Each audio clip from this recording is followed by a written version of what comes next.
22 seasons. That is where it will end for Pittsburgh Steelers quarterback Aaron Rodgers. Talking to the media on Wednesday, he confirmed what everyone has been wondering since he signed up for one more year with Pittsburgh. Yes, this is it. Yeah. Spurs guard De'Aaron Fox is a game-time decision for tonight's Game 2 of the West Finals in Oklahoma City. He's dealing with a high ankle sprain. Colorado Avalanche star defenseman Cale Makar will miss tonight's Game 1 of the Western Conference Finals against the Vegas Golden Knights. Indiana Fever guard Caitlin Clark is out tonight against the Portland Fire. She was added to the injury report Wednesday with a back issue. Kentucky and Gonzaga have canceled their college basketball series with 2 games left on the deal. Lions signed former Dolphins wide receiver Cedric Wilson. Baseball scoreboard, the Rays scored 4 times the 8th to beat Baltimore 5-3. I'm Chris Perfett. Elijah, put the camera on me.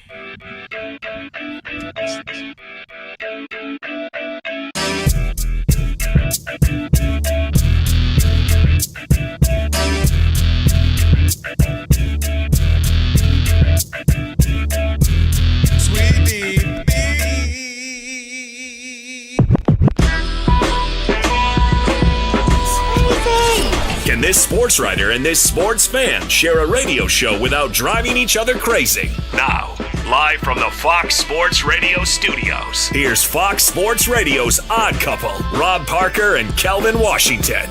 Password. Ack, a dack, a ack. Enter, brother. That's right. With that password, you now have full access to this very fine radio program for the next 3 hours. Not 2, not 3, not 4. What else? Not 5. Thank you, LeBron. Not 6. Appreciate it. Not 7. And when I say that, I really believe it. I really believe I wish it was LeBron announcing his retirement. Not Aaron Rodgers. I'm just saying. Anyway, no matter how you listen in, Aaron Rodgers. Fox Sports Radio, FoxSportsRadio.com, the iHeartRadio app, Sirius XM Channel 83. Wow. And now, We'll do it live. on YouTube. Do it live. Thank you, Bill. I'll write it and we'll do it live. Do it. Appreciate it. Say my name. Rob Parker. Say his name. Kelvin Washington. And we are indeed the Odd Couple on a Worship Wednesday. And guess what? You'll need our phone number because we are, without question, the most listener-friendly national sports talk radio show on the planet. At least when people are still awake. Someone tell my county, Rob. Sorry, Ben. I mean, I know you got a lot of people listening to you as they sleep and all that. Melatonin listeners don't count. That's right. Even if Kawhi's listening. I always never miss the show. I don't. I listen to it Yeah. when I drive home. Oh my! I don't hear the show, Ben, but I laugh. But I don't. Question you have to ask me in order for me to tell you about myself. I just can't give you a whole spiel. I don't even know where you're sitting at. That's right. How to make him laugh? Like It's unbelievable. Write it down. Commit it to memory. 877-99 on Fox for you laymen who can't figure out the letters and numbers. It's not trigonometry. It's 877-996-6369. And if you hear feedback on the line when you do call in, it's your own fault. It means only one thing. You forgot to turn down the radio. Yeah, turn it down, man. And if you call in here and have a problem with what we say, guess what? Tough. Because Well, I'm talking to you the way I want to talk to you. Do you have a problem? Turn off your station. with all that said, always remember. The Odd Couple was filmed in front of a live audience. Sweet Ubini. Yeah. All right, let's go. Big show. And let me welcome in my co-host. He is Kelvin Washington. There you go. Man, happy Worship Wednesday. We flying by already, man. Obviously, a big news It's there. hot You out mentioned here, it. ain't it? Listen, for those of you not in Southern California, it's almost 90 degrees. There's in two the valley. fires by my house. What, really? Yeah. Wild. Wow. Are you? What I'm trying to think. Were you? Are you? Corona? Oh yeah, you're by Downtown? the other one. I forgot the name of it. It's okay. Riverside area. Yeah. When Alex came in, I wanted to throw some barbecue sauce on it. Is that okay? All right. You did smell a little smoky. I ain't gonna lie, but I thought I it might woke have. up in smoke. Yeah. No, it's real. Simi I was Valley. like, is Cheech and Chong here? Yeah, for those, you guys have heard us talk about it. We get the wildfires out here. We've got a few going right now. But yeah, man, hey, everything, we got a lot of stuff, good stuff to get to. Yeah, just mentioned the Aaron Rodgers, sports gods was like, y'all need something today? Here we go. Bam, alley-oop. No doubt about it. All right, make sure you check out our YouTube channel. You could be watching us right now, and all you need to do is search Odd Couple FSR on YouTube, and you can hit that thumbs up. You can comment away. Again, see who you agree with, who you disagree with, and just search Odd Couple FSR and subscribe. Oh, you pointing at me? Yeah, it's pointing at you. Disagree with you. I want you to know, too. You know, I went to the dentist real quick. Oh, Can yeah. you believe I had a 3 o'clock appointment and still got here at the dentist? Whoa. 3 o'clock. Well, they just shake your hand? No, they just were like checking, but you know what I mean? It was all in the procedure, but it was, I was like. Okay. Near your home? No, here. Oh, out this way. Yeah, Smart. so, that was smart. yeah, it was all good. Yeah. So, all right, let's welcome Did in they the give you some Odd funny Couple gas? crew. You feeling all right, No, everything? I'm okay. All All right. right. Because now, see what he doing, Ian? He's trying to already lay the excuses when he say some crazy stuff. No, it was the dentist and the gas and the laughing gas. It was the nitrous oxide. It was the nitrous It's too oxide. late. I've been saying crazy stuff for 30 years on the radio. I was going to say, I don't need an excuse. Yeah, I know. I used to live in Detroit. You know that. Yes, you know that. Yes, unfortunately. Then I finally get home. You and USC Chris too, right? Finally settled down. Turn on NBC. Oh, God. WDIV is what we called it there. And then I see you. No, it's Fugazi. He been Fugazing me since I was in high school. And you know what's crazy is when I did get divorced, my ex-wife, and she was like, oh, she couldn't get away. It's brutal. She said, it is so brutal, like, because. That's actually real. Yeah, and she was like, every time, like the TV would be on, there you were. Yeah. Turn Pick the up a radio newspaper. or whatever, newspaper, there's your face on the front cover. Like, I just couldn't escape it. No, So- that's actually true. And I said, can well, see that. You know, your loss. No, I'm sorry. I didn't say that. I'm just kidding. She didn't want I'm to just leave kidding. you. That's all good. All right, let's Let's welcome, do it. Let's welcome in the Odd Couple crew because you wouldn't be able to do this fine radio program without it. Without them, I should say. Alex is our engineer. Pay no attention to that man behind the curtain. I guessed it right this time. Very nice. Ian is our producer in for Rob G. Evante. Evante. I No, got something we could try out. You guys want to try it? Yeah, what is this? Oh, Lice that, and then you got to do like some E40 or something, some Bay Area. and now he's getting texted by his family. Why'd they pick a black song What's- for you? What is that? We just want to let you know. I don't even we're- know how I would explain that one. We're just open to everything. Yeah. We just want you to know What? we're not mad that was your song choice. be racist. There you go. All right. We're very accepting here, We're Ian. very understanding. Yes. You know, your dad had a couple of black friends. That's right. Remember we got that dark chocolate lab? It was intentional. USC Chris is at the anchor desk. He'll keep us updated throughout the program. Yeah, and of course, I'm a little smoked too. I was over near the other one, the Simi Fire. So Oh, it's man. been yeah, Sandy it's like Fire. a- I think they're calling I it now. thought he but- was talking about something else. Let me tell you, something about the fires around here. You ever roasted red peppers? Yes. Like a gas range? That's what it smells like to me. Yeah. Yeah. It is. It is not unpleasant, but then I'm just like, who the heck is roasting Yeah, red peppers at 8 in the morning? The problem No. is it's roast thousands of acres too. That's the Yeah. problem. And of course, don't forget, we got to get to it. Elijah. Never heard of him. Is Shout our out to social media Still guru. never heard of him, but shout That's out to right. him. All right. The news of the day. Oh yeah. Aaron Rodgers has announced that he's going to retire. 42-year-old. He came back, Pittsburgh, in uniform, talked to the media, and you know what? Handled it right to me. This is it. I'm not playing any longer. You know what I mean? And not going to drag it out and then another question next year in offseason. Let's hear Aaron Rodgers. Could be your last year. Do you even think of that right now? Yes. This is it. Yeah, I love Mike T. I mean, I really appreciate the opportunity to come in last year and love my experience with him. And, I thought when he said he was stepping away, that was an emotional moment just because we all love him so much and care about him. And, I thought that that was probably it for me in Pittsburgh. But when the decision was made to hire Mike, I started opening my mind back up to coming back. Okay. And I'm just going to, Kelvin, Mm-hmm. and I know there's a lot of Aaron Rodgers detractors. Mm-hmm. I've never been one of them. Everybody says I'm in love with, I got a man crush on Aaron Rodgers. Anybody name Aaron? Just the There you Aaron's. go, just the Aaron. Hashtag no Glenn. But I'll say this. Aaron Rodgers is the greatest thrower of the football from anybody in the National Football League. That doesn't mean he's the most accomplished. I would give that to Tom Brady. But if you're talking about raw skills, Kelvin, throwing the football deep, precision, accuracy, right? Mm-hmm. Avoiding in his heyday, avoiding the rush, running for yards upfield, short ball over the middle. How many Hail Marys did we see this guy throw? And for people who now would like to, well, he only won one Super Bowl. Okay. Dan Marino didn't win a Super Bowl, and most people think he's one of the greatest. Some people have just pure arm. Right. Not all the Dan other Marino stuff. was unbelievable as well. But here's why Aaron Rodgers is better than even a Dan Marino who didn't win. And I'm talking about like arm strength, talent, and all that. Because his resume is hard to argue with. He won a Super Bowl, so he didn't go without. Mm-hmm. He was a Super Bowl MVP the year he won. He wasn't riding somebody else's back, right? Somebody else did it, and he just happened to be there for the ride.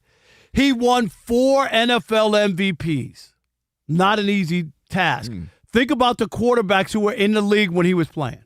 Tom Brady, Peyton Manning, Drew Brees. Can we go on and on and on? He won 4 NFL MVP. Patrick Mahomes, too, was playing for one of them. And Mahomes, right?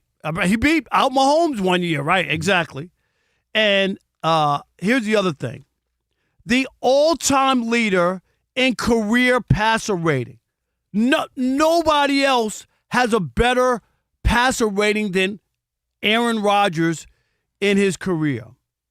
The highest single-season passing record, 122.5 for a regular season. Nobody did it better, and we already know about the all-time career touchdown to interception ratio, which was unbelievable, and the all-time career record for the lowest interception percentage, 1.5. And when I think of Aaron Rodgers, I think of big throws in big moments, up the sideline. You remember the throw against Dallas? Oh, yeah. We could go on and on and on. You know this because you grew up in Detroit. I witnessed. And he terrorized the Lions. And you know what did he do to the Bears? Everybody in the division, they couldn't win because Aaron Rodgers was there. And I'm not going to sit here. There's other stuff outside of football that you might not like about him. If you don't like that about him, I'm not going to sit here to try to change your mind. But when we talk about the thrower of the football, I don't think there's anybody better. No. I mean, I said for many years, you might appreciate this. There was a period where I thought he might be the most talented football player I've seen, period. Not just, and you know who my favorite of all time is, Barry Sanders. Right. I mean, just what he was able to do, because I think the last 5-6 years we forget, and you alluded to it, how mobile he was. Now, was he Lamar Jackson? No, but he could run. And you know, when we talk about mobility with quarterbacks, it ain't always just pure what is he running a 40 speed. It's just maneuvering, manipulating the pocket, then his ability to scramble. He had that Russell Wilson, Patrick Mahomes thing where I might not break out for 30, but I know how to get those 11 yards. It's 3rd and 9, I can get that. The annoying for defenses, like, we couldn't get him. He was masterful at that.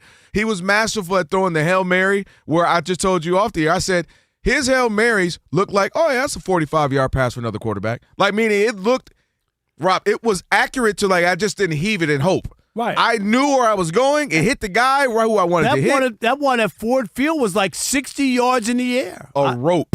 And so he was remarkable. And I think that is why some of the kickback, pushback for him was because it reminds you a little bit of a Shaq, or some people might even say with a LeBron, where you're like, dude, it's because you're so talented that we're like, man, you're not going to get one more because how this dude got a couple? How this dude got a couple? Like, you are more talented. You are more accurate. You are protect the ball more.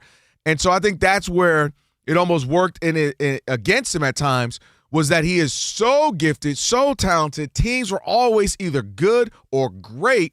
That, record-wise, 13, back when it was 16 games, 13 and 3s and, 14 and 2s and 12s and 4. You're like, man, this guy, this is the year he's finally going to get one. Okay, he had a few years off. This is the year. And it never came to fruition.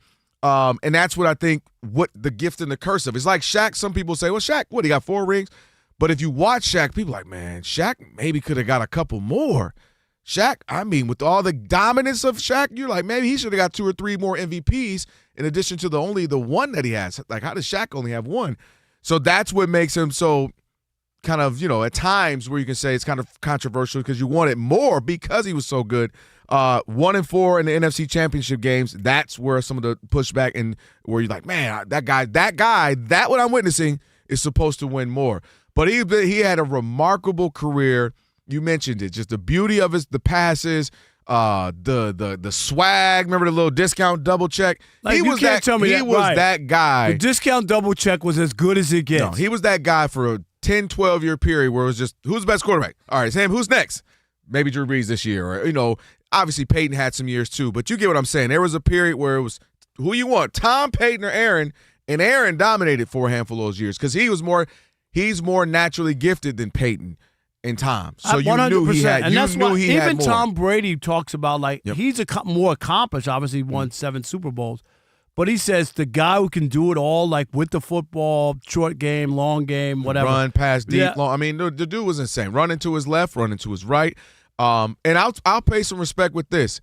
I've been critical of not so much him. If you remember, my thing has always been the Patriot. The Pittsburgh Steelers. Like, you guys move on. If you like you say, if you allow him time to figure out what he wants to do, and that's on his own clock, fine. My thing was the Steelers. I'll say this: ending something when you're so great is so much more difficult than we give it credit to. Like, we're like, LeBron retired, Aaron retired. Well, Aaron put up 24 and 7. Now, if you read more into the numbers, it wasn't a great year, but how does that guy, somebody else, might get a big check this year if he had those stats? So I always say it's our job to tell our opinions. This person should go away. I think they're not going to win this year. But one thing I've learned being around former athletes, for doing this longer than me, it sounds easy to tell somebody when to give up something that only a few people in this world can do, that you love. You've been doing it since you were 6, 7 years old. And you're still good at it. It's easy for us to say, man, retire, give it up. I actually can understand how it's difficult for him, for LeBron, for a couple other people. Yeah, but there are people hanging around too long. No, I mean, there's some obvious ones. Right. But these are all-time greats, and it's still like you can say whatever you want. The Steelers won the division last year. They won 10. Like, you can say, oh, yeah, whatever. And I get it. Like, he's back because Mike McCarthy's there. If it wasn't Mike McCarthy, I think it was rap. Am I right? If they hired somebody else that he didn't even know or whatever. If this was John Harbaugh, I don't believe he would be the quarterback. I really don't. This was about Mike Tomlin, who he always had the man crush on, right? And then they finally got to work together, right? And then finally, here's your old coach. You won a Super Bowl with this guy. He says, can you play one more year for me, my first year in Pittsburgh? I just want to have, and then we'll figure out who's going to come out after you. With that, can you do that? And that's what he did. All right, 877-99 on Fox, 877-996-6369. Do you agree or disagree? Aaron Rodgers is the greatest thrower of the football. I'm sorry, of all the quarterbacks I've ever seen, better than Peyton Manning, better than Drew Brees, better than Tom Brady, and those are some said better than Dan Marino. The only person I think, if you're talking just throwing, I could see Dan Marino and John Elway. Just because he had a big arm, I could see that. But 877-99 on Fox. We want to hear from you. Where do you rate Aaron Rodgers? 877-996-6369. It is the Odd Couple. Rob Parker, Kelvin Washington on this Worship Wednesday, and you know what you need to do. Stick and stay. Especially if you think Uncle Rob's going to miss one less Aaron in the US of A. How do I I'm gonna be say all right. goodbye? Well, Kelvin, when M Drive first came to me, I'll be honest, I never heard of it, but I knew who Aaron Rodgers was. No, we knew that, and I'm with you. I knew who Aaron Rodgers was. I didn't know about M-Drive, but then I started paying attention to what was going on with my body. Same. After 40, and I'm almost 40 now, energy drops, weight won't move, and the gym stops giving back what you put in. 40 times 2. And then, you start to think it's just you. No, it's not. Here we go. It's testosterone. Let's go! I went home and practiced yesterday. It declines after 40, and it takes everything with it. M-Drive is built for exactly that, Rob. 2 capsules every morning. Get up, pop a couple of them with clinically tested ingredients that support healthy testosterone, energy, and metabolism. Here's what got me. A scientist named Gary Kehoe, right? He built this thing almost 20 years ago for himself, feeling the same change. Right. It happens most of us, for sure. Now we're both working on our health. We're trying to get right. M-Drive is a part of that. Over 1 million men use it. 60-day money-back guarantee. Would you call it like the Million Man March, right? A million guys. That is million. I like that. I was there, by the way. I was there, too. We're in the middle of this, and so far, it is working. You see us. Look at that. We're on YouTube. You see us. That's right. mdriveformen.com. Code COUPLE to get 20% off your first order. mdriveformen.com. mDrive for men who still show up. Hey, Kelvin. Yeah. Go get mDrived.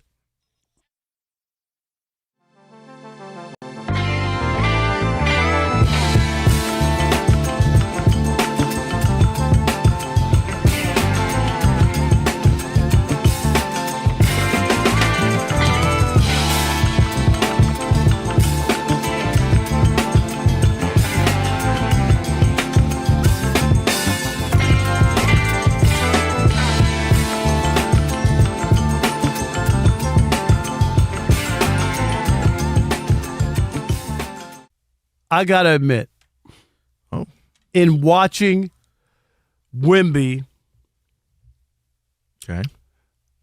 we were watching Will Chamberlain. And I mean it from the standpoint of the dominance of what he was able to do. And that's what I thought about when I watched, right? Mm-hmm. Is the dominance of Wemby and what he was able to do. And it only makes sense that it's Will Chamberlain and Wemby as the only two players in NBA history to record 40-plus points, 20-plus rebounds, right? Mm-hmm. In a conference finals debut. It's not often in sports that we get to see like something mythical that we've always heard about. We've never seen really Will Chamberlain. Older people have. Right. I can't recall watching Will Chamberlain. But that's what we got to watch last night. It was like history in the making. You were riding that unicorn last night that you've always heard about. Mm-hmm.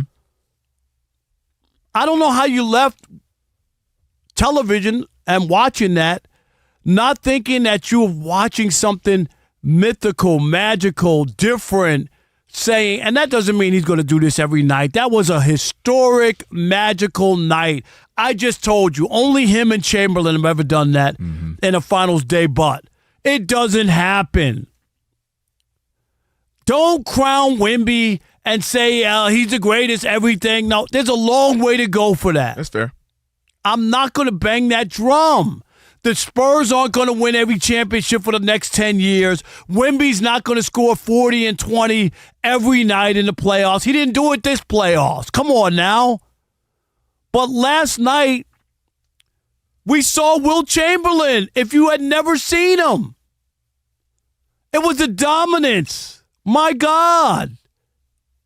Chamberlain was so dominant, guess what? They used to have to, they changed the rules so that he could play, so that it was fair. They would change the rules. Think about that.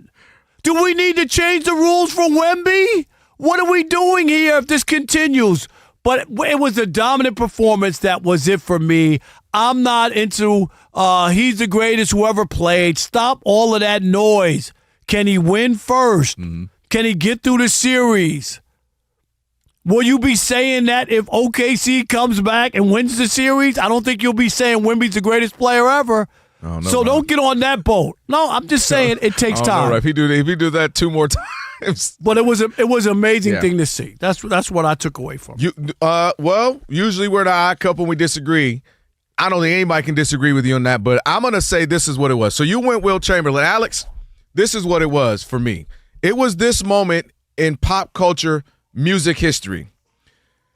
So you know the song, but what you are listening to is from the live performance of the Motown 25 celebration. Right here, Michael Jackson is dancing, and then for the first time on live TV, right here, he moonwalks. You hear the crowd.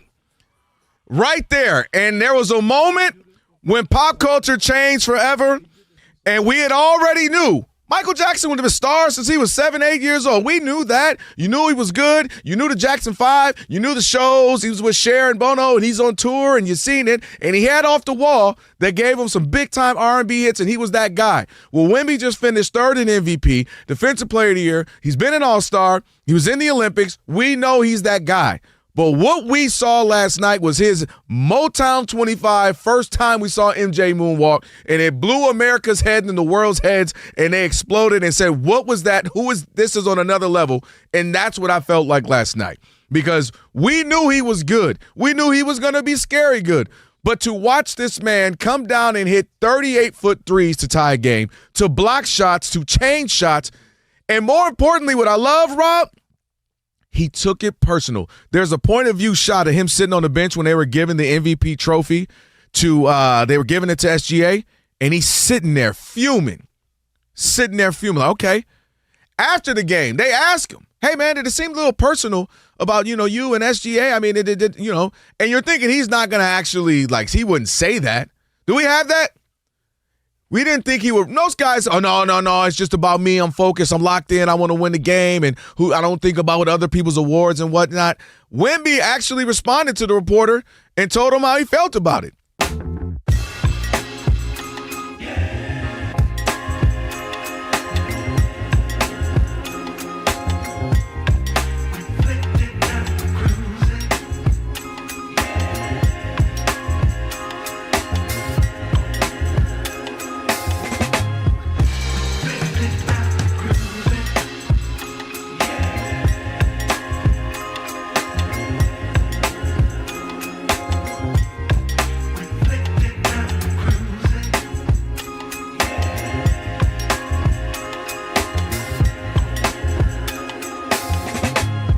Fox Sports Radio, Odd Couple, Rob Parker, Kelvin Washington, on a Worship Wednesday. Tyler Dragon going to join us here shortly. We'll talk some Aaron Rodgers and some other NFL headlines with him. Let's get as many as we can. That's right. And by the way, Aaron Rodgers had some beautiful balls. All right. Thank you, Rob. Appreciate that. He still does. All right. You sound like Charles Barkley. That's a beautiful man right there. Aaron Rodgers had some beautiful balls. That man is gorgeous.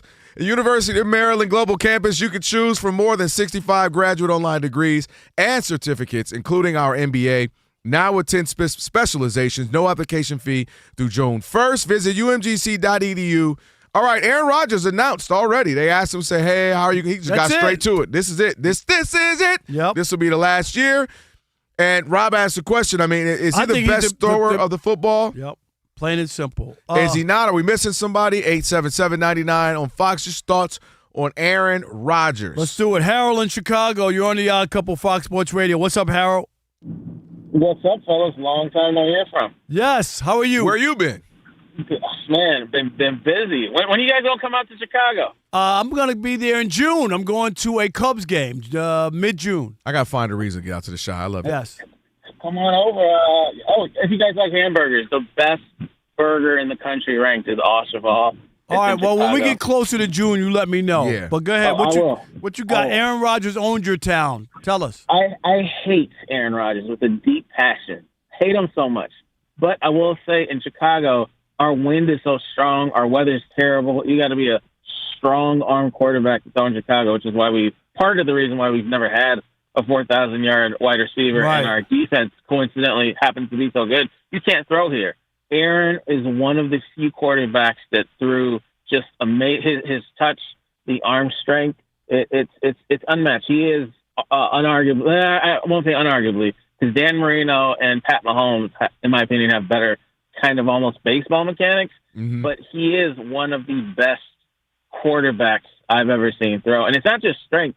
Because Matthew Stafford has a lot of arm strength, but we tore him up in Chicago. Right. So it's just the touch he has with that arm strength. Yeah, I'd say the best throw of the football I've ever seen. Yeah. No doubt. His Thanks, accuracy and just touch and he was insane. No doubt. How about Alice in Pittsburgh? Whoa. Alice, you're on the Odd Couple Fox Sports Radio. How are you? Hi, I'm good. Well, I'm not good yet. I'm still not working, still recovering from my shoulder surgery, but going back to work in 2 weeks. I'll be able to guys in the evening again. I'm driving home actually from therapy now. I want to talk about Aaron Rodgers. I mean, we've talked about him before, and I wasn't happy about him coming last year. I think that he wasn't going to want to retire on a pick six like what he did last year. He doesn't want his career defined by that, first of all. And I think that the teammates liked him. He was good in the locker room. I think he's their best option this year from everything that they've had going on. Yeah, and with Mike McCarthy's first year, it just fits Alice, and it makes sense. So I'm not surprised. No, I'm not either. And I miss you guys, and I hope you're doing well in L.A. Yes. Well, you get that shoulder right. Get back and keep in touch with us, all right, Alice? Okay, take care. Yep. All right, thank you. Appreciate you. Mark in Sacramento calling on Aaron Rodgers. You're on the Odd Couple. Wow. Are y'all about to argue? Y'all about to get into Radio? What's going on, guys? How are you? Doing good, Rob. I had to call on this one. Yes. For the last six or 7 years, you and me both have been saying that is the best thrower of the football we've ever seen. Yep. That guy puts the ball on a guy with touch, with guys hanging on him more than anybody I've ever seen. I mean, just all over the place. His precision and understanding of timing. He releases the ball for the guys even turning around and it's in their hands. That's something you can't teach. And if you talk to all the receivers, what do they say? They all love playing with him. That's why. And I say he's the best thrower. The guy who threw it the hardest, because I saw him play 5 times, I didn't think anybody could throw the ball harder than John Elway. Yeah. That's what I said earlier. I said John Elway. And the guy who got rid of the quickest, it was Dan Marino. You couldn't get to Dan Marino. Yep. That's good points. What's going on, gentlemen? Thank you, Mark. All right, appreciate you. Going on, was that Alex? What's going on, gentlemen? Very nice. All right, let's squeeze in one more. We can get another one more. A black man from Northern California when you do that. How about Greg in Kansas? You're on the Odd Couple Fox Sports Radio. What's up, Greg? Gentlemen, how you doing? Doing great. Should have said this before, but you guys are the best show on radio. I just love it. Oh, man. Greg, appreciate that. Let me check my pocket. Anybody robbing me right now? Greg, you know how to distract you with compliments. Greg, thank you. Seriously. Yeah, I am a Kansas City Chiefs fan. Oh. But I love Aaron Rodgers. I always have. He's complicated. He's spiritual. People don't get him, and I don't care. Rob, you mentioned all the stats and accolades. He deserves them all.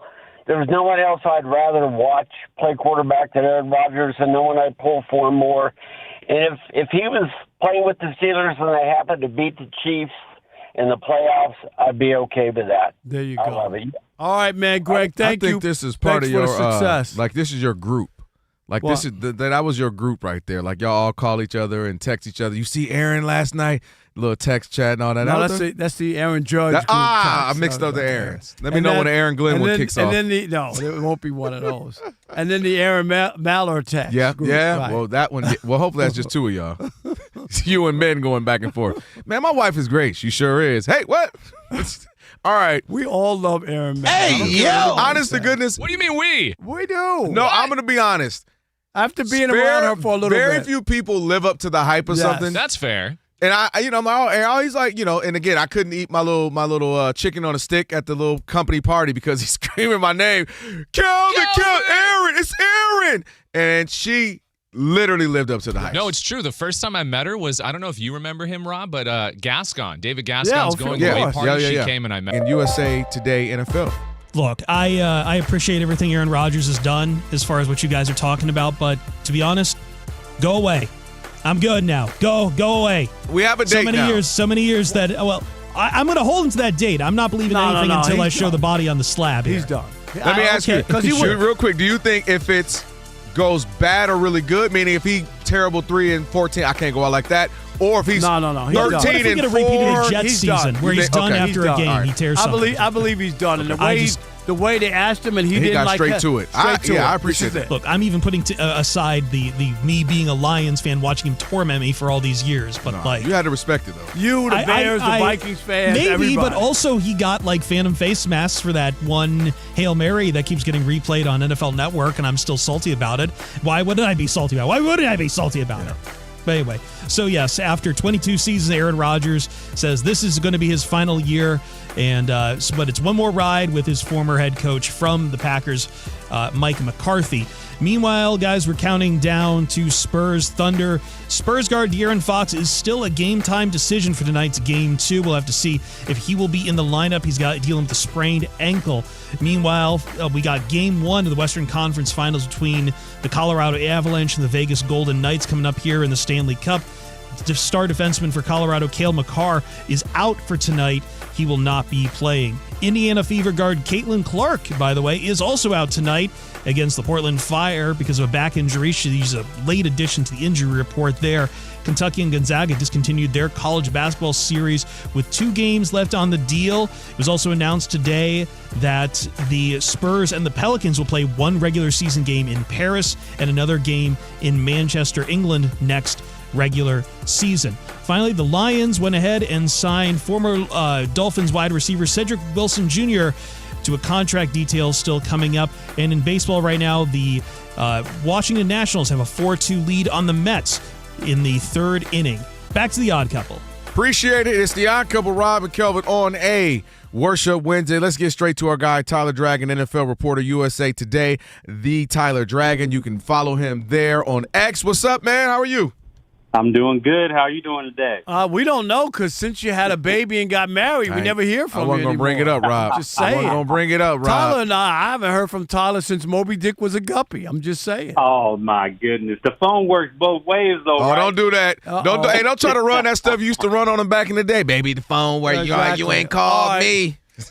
Real quick, let's just a couple things we definitely want to ask. I say Aaron Rodgers is the greatest thrower of the football, not the most accomplished quarterback, and not. You could go into all the other things, Tom Brady, of course, with the Super Bowls and all that. But his resume is pretty impressive with 4 NFL MVPs and the greatest quarterback rating of any quarterback in the history of the NFL. Where do you rank him? Where do I rank him as a quarterback? No, as a thrower of the football, as a passer. I would probably say 2nd or 3rd behind Patrick Mahomes. I think Mahomes has supplanted him as a thrower, pure thrower of the football, just because of Mahomes' ability, his throwing angles, him to throw off platform, scramble, and throw at the same time. So I will put Aaron Rodgers under Mahomes, but I wouldn't argue if you say he's the 2nd best ever thrower of the football. That's fair. I mean, I'm not gonna. That they're right there. Just pure talent. I disagree with it, but you've seen Patrick of late compared to an aging Aaron Rodgers. But as somebody No. Aaron Rodgers play at the beginning of his career. But I covered every game in the NFC when I was covering for all those years, and I'm just saying, even though he wasn't a team that I covered, I saw a lot of him play, like more than just highlights. And I'm going to say he is. That's it. Yeah. Okay, that's fair. Yeah, that's all I'm saying. You're still wrong. Yeah, I get the Mahomes. I mean, Mahomes throws. You're talking about behind the back passes, left hand passes. So I'm not going to argue with that. He is incredible as well. Let me stay there for a minute. This the decision. So we know his, and he just said, "Hey, this is it for me." What about the decision for Mike McCarthy and the Steelers bringing him back? Were you it makes sense to you? You're perplexed. It's a good decision, bad decision. Where are you at? Well, it's the only decision that they have when you look at their quarterback situation right now, and they did not draft a quarterback early in this year's draft, and they kind of let themselves for it's Aaron Rodgers or bust. I mean, especially when you have a Mason Rudolph and a Will Howard. Yes, they drafted Drew Allard later in this year's draft, but when you look at just the quarterbacks in the AFC North, when you have to deal with a Lamar Jackson and a Joe Burrow, you better have a competent quarterback behind center, or else you have no chance. So, yes, Aaron Rodgers at this point in his career is like a stopgap quarterback, and the Steelers certainly have to start looking for quarterbacks of the future. I expect them to try to push for early first-round pick next year to try to get in that quarterback class sweepstakes. But, I mean, to answer your question, it's really the only quarterback option that they had because they waited this late in the game, waited on Aaron Rodgers to make a decision, and they did not give themselves any insurance by adding another competent quarterback. Are you going to cover the NFL game that's on the moon this year? I mean, I'm just because this league is so ridiculous with all the international games. They're going to go all the way to Australia. Like, do you know what a kick-ass? I've been to Australia. When you get off that plane, Tyler, it is like you're in another world. And you know the worst part of getting off a plane in Australia is what you're thinking about is I got to fly back. I got to do that again? Yes. I'm not like, oh, it's great. I can't wait to see the country. You're like, oh, my God, I got to take another 14-hour flight over all water I might just back. stay here a month just for it. Yeah. But anyway, what do you make of all the international games? It just feels like it's over the top to me.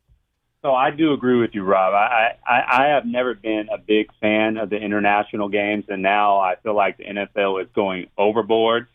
When you look at the two teams, as you mentioned, and playing Australia, the Rams and the 49ers, they both are getting over 30,000 air miles this year. Both those teams. That's crazy. It's an NFL record. No other team in NFL history has had more than 29,000 before that. And now the Rams and the 49ers are getting over 30,000 air miles, which is crazy. And then the NFL always talks about how they are opponents of player safety and player health.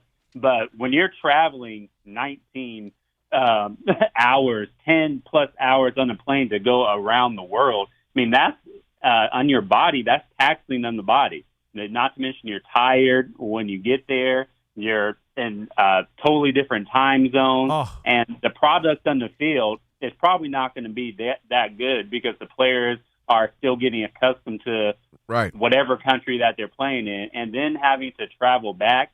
And in some cases, they don't even get a bye week traveling back this year. I have never been a huge fan of international games, and now the NFL is just going overboard with it. I get why owners are doing it to make the NFL a more international game, and that they could do it with television. The people in Australia can watch. Stop it. They don't need to have a game. Come on, man. Like this whole idea, just get them to subscribe to Netflix, and you get your money. You know what I mean? Sell some jerseys during down the off-season. Do a couple of camps. Right. Come on, man. Hey, we'll get you out of here on this one. We got like a minute to go. Mendoza or Cousins? Who are we going to see for the Raiders? If Rob G was here, I'd ask him that.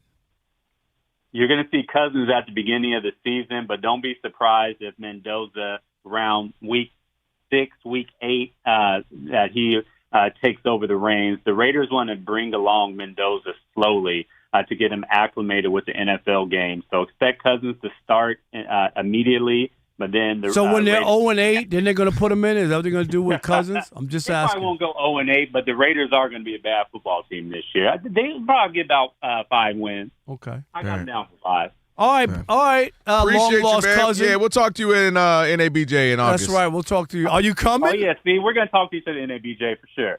Yeah. All right. I won't be able to talk to you because the music will be too loud at Magic City. I'm just saying. You just text each other while you're there. All right. Appreciate you, man. Tyler. Y'all have a good night. No doubt. All right, on the way, we got Shekel City and Tyrack play of the day as well. And then the odds are already, you know they got to do it already, for the NFL MVP. We'll tell you that. It's the Odd Couple, Fox Sports Radio. What's going on, gentlemen?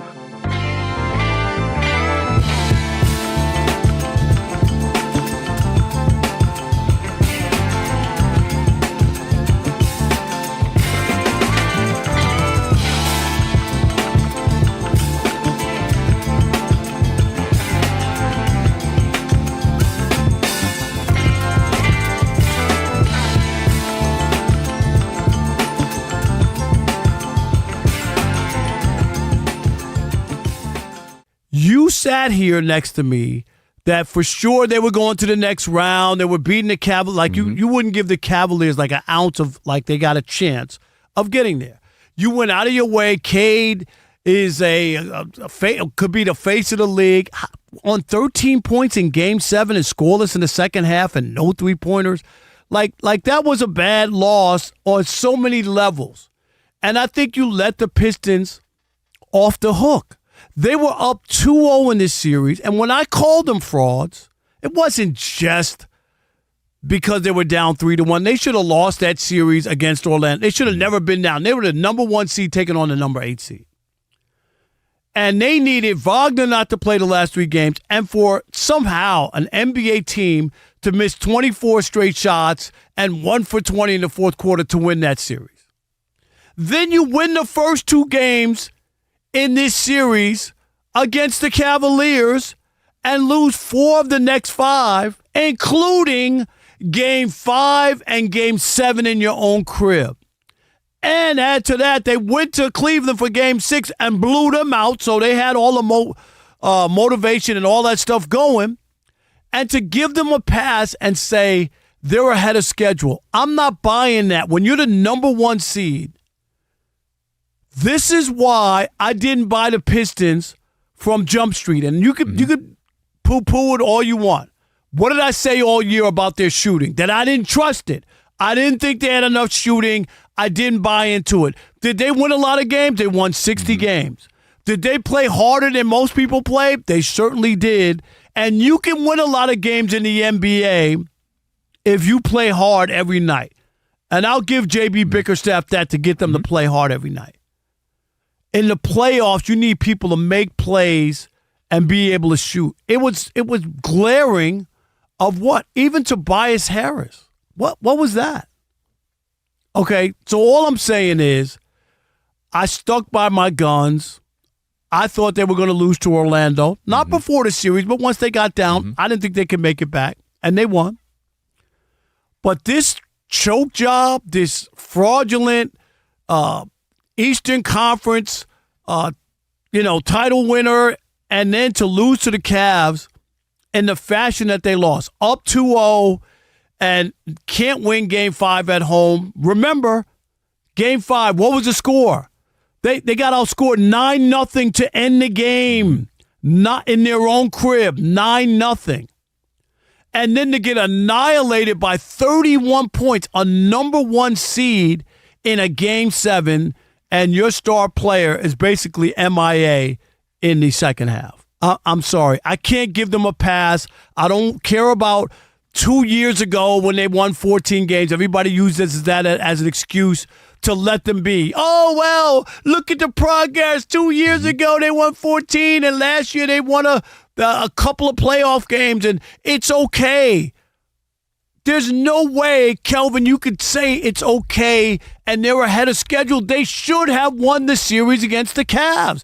Can you acknowledge that was a choke job by them after winning the first 2 games, after being up by 8 points in the last 2.5 minutes at home in Game 5, because they should have won Game 5 and then go to Cleveland and win Game 6, and the series is over. If this is where I think you're understating your point, a couple points you made. Sure. This team, this Pistons team, went into every series where the best player might be Cade, if you want to say it's Donovan Mitchell, if you want to play, but it's maybe Cade in most of them. And then the second, third, and fourth best players were likely on another team, a la the Cavs. But the Pistons' strength is in the way they play defense, they perform, they show up. If you have a team where we're questioning who Tobias Harris might be your second best player, that's saying a lot about the team. That's saying a lot that they probably overachieved, and that also says a lot that the 60 wins may have been inflated by what we know. 8 teams for the first time in the history of the NBA have lost 55 games or nothing. What was the biggest storyline of the NBA? Did you expect them to beat the Cavs? Yes, I said that on the air. Did you expect them to beat Orlando and struggle to a Game 7? No, I didn't expect them to struggle. So my point is, when they got into the playoffs, some of those inflated wins came back to bite them. So I agree with you. Hold on. I agree with you. We all said it. The shooting is terrible. We've been to it. We were literally questioning about somebody in gambling trouble. Where's Malik Beasley? We even said, you know what they should do? They should go get somebody to help Cade. And they didn't, for whatever reason. I don't know if they wanted to think they can do what the Thunder did and said, hey, we're just going to ride it out with the young guys.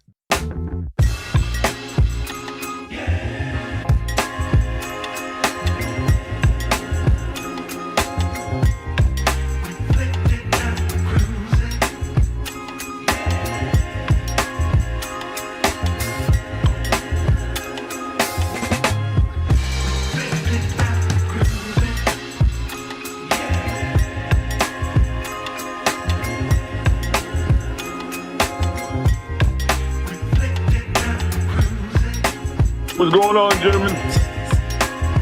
Well, that was right on. That sounded like that was a tag to your beat. Fox Sports Radio, Odd Couple, Rob Parker, Kelvin Washington. Big shout out to our guy, Tyler Dragon. Joined us there moments ago. Evante. Ian will get that up on the podcast in a little bit. All right, it is now time for Shekel City. Welcome to Shekel City, the home base for Rob Parker's daily picks against the spread. All right, how'd you do? Did I do that? I was going to be 3-0 yesterday until the Cavs choked. That's like one of the. We're going to talk about this later in the show about the greatest chokes. But that was a choke job. Dude. Like, when I tell you the surprise when I parked my car waiting on the food I ordered for the family. You couldn't believe it. Because, I got shot to the Spectrum app. I pulled it up and I was like. Just unbelievable. What? So that's the one game that I did lose last night. Yeah, I know you got the Dodgers one because they only won by one. They only won by one, right? And the Dodgers, I had the Dodgers. You had Padres plus 1.5. Very good. I'll be listening. And I also had the Diamondbacks minus 1.5, and they won by 2 against the Giants. So 2-1. My record is now 141 and 106 tonight. I got the Spurs. I got the Spurs plus 7.5. I'm going to take the 7.5. Everyone knows it's Wemby. I mean, even if the Spurs were to lose, everyone knows it's Wemby. That's pretty much the pose the other day. That was when he was like, Elijah, you were a prophet when you made that video there. 7.5 is crazy just because even if they were to win, I thought they'd have it at like a 4.5. Like a. After that graphic, lose, you know what? I'm ready to make a new song. Everyone knows it's Elijah. Never heard of him. Never heard of him. Everyone knows. That man got a song and you still ain't heard of him. It's Elijah. I'm going to change it up and it's going to go, never heard of him. Elijah. No, never heard of Elijah. All right. Dang, Elijah, I tried. All right. Who? I'm going to take the Padres again, plus 1.5. I'm going to take the Angels, plus 1.5. So, again, Angels plus 1.5, taking on the A's in Anaheim. I got the Padres plus 1.5 in San Diego taking on the Dodgers. And I have the Spurs plus 7.5. So all underdogs in Oklahoma City taking on the Thunder. And remember, I'm not telling you who to bet on. I'm telling you who I bet on. Everyone knows it's Wemby. Who's more irrelevant? We all live here in Southern California. The Ducks Why you got to do or the the Angels like that? Ducks or the That's Angels? messed up. It is messed up. Why you got to throw shade to them? Evante, Ducks or Angels? More irrelevant, probably just the Ducks because I feel like baseball is a little bit bigger of a sport than hockey right now. A little bit. Not Evante, me and you. Hey, don't do that to him. Why would you do that? Now you just changed the 5 o'clock. We were going to talk about, so now he's about to look. The MLB numbers are the best in 5 years. You know my panties are in a bunch. Don't do that, Evante. K-Dot, think about it, though. Name another sport where they have probably the one of greatest players ever to play it, and you never hear about it. You know my theory. Angels. Dude, they had Shohei That's and right. Mike Trout. They had Shohei For and years. Trout. They had both And of Mike them. Trout. That's the craziest thing ever. You had They didn't make Shohei the and Mike playoffs Trout, with both of them. and we didn't even talk about that. That's insane. MLB was supposed to make something happen. They were supposed to be making some balls and strikes. But you need pitching, though. You know, baseball's about and pitching. God forbid they spin. All right, let's get to your Tyrek play of the day. Finds Shaman far corner. 3-pointer for the tie. He got it off the back rim and in. Shaman with the soft touch, and we're tied at 99 with 41 seconds to go. Knicks Radio Network on the call there. That was your Tire Rack play of the day, brought to you by Tire Rack. And for over 40 years, Tire Rack's been helping customers find the right tires for how, for what, and for where they drive. Ship fast and free. Backed by free road hazard protection with convenient installation options like mobile tire installation. TireRack.com. It is the way tire buying should be. And I got to say this, Rob. I'm not buying it. Go ahead.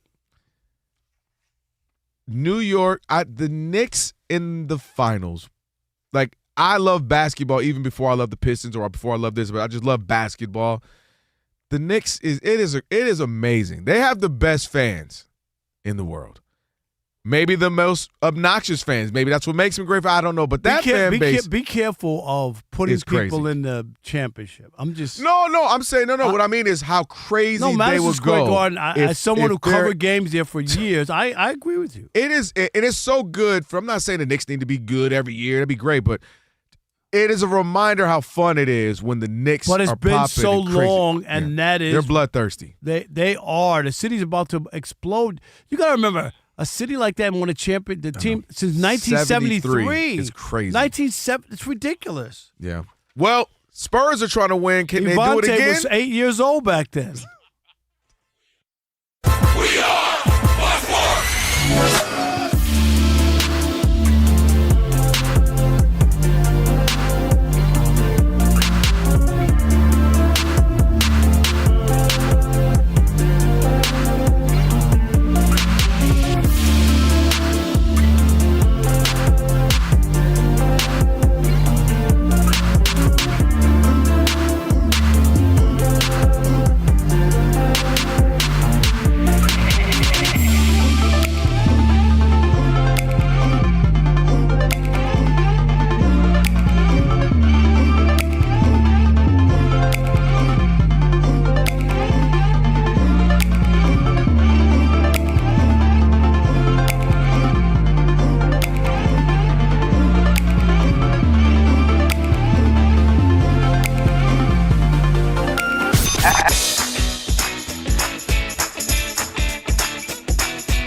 It's the Odd Couple. You know what time it is. It's your boys. Let's get it. The Odd Couple is fun. Check. And informative. Check. What's up, America? You want to talk sports with 1.5 of the best-looking guys in the game? That game was incredible. You are wrong. You'll be king of the water cooler. What's it like working with Rob? Rob in his mind is like Chris Rock mixed with Richard Pryor, so I'm running out of fake laughs. Ha ha, Rob. Rob is very passionate. Son, you ain't ready for this. Well, I don't have BS in my game. I'm straightforward. I'm honest. You say Brady's the greatest quarterback of all time, but Eli Manning beat him twice. And, of course, it doesn't hurt that I'm right most of the time. Kelvin is the nice guy, wants to make everybody feel warm and fuzzy. You done? Let me tell you the truth. I bring the energy, a youthful energy. Rob's not gonna see this, is he? And I bring an honest opinion. Michael Jordan, I can't take it anymore. I need a break. I'm gonna go play baseball. Trash Talking Tuesday is the best. It's a great opportunity for folks to call in and they get to trash whomever. Who you trashing, Roger? I'm trashing LeBron James and Michael Jordan. Oh, okay. They can't even hold Wilt Chamberlain's shoes. Stop talking about the king like that. It's a new era. Let LeBron be the best, please. I only recognize one king in the United States, and that's Burger King. The connection with the Odd Couple audience is incredible. We really invite them in. And they can relate, whether it be things about our own personal lives or our takes on sports. Love you guys. You guys are killing it. Hey, we appreciate you. Thank you for rocking with your boys. They feel like it's just my guys, just my friends, and they join right in on the show. We talk with the listeners, not at them. Obviously, you can listen to us live, but you can still check out the podcast. You can check out our YouTube. You can check us out on social media. So in any way you want to get it, you can get it. Yes. There's some yelling. It is some hot takes. It's a whole lot of fun. I'll give you that. It is fun. I agree. Begrudgingly. The Odd Couple. Sports talk that's too good and too fun.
We are 30 minutes out to tip-off between the Spurs and the Thunder in Game 2 of the West Finals in the NBA. San Antonio guard De'Aaron Fox has been ruled out for a second straight game with an ankle injury.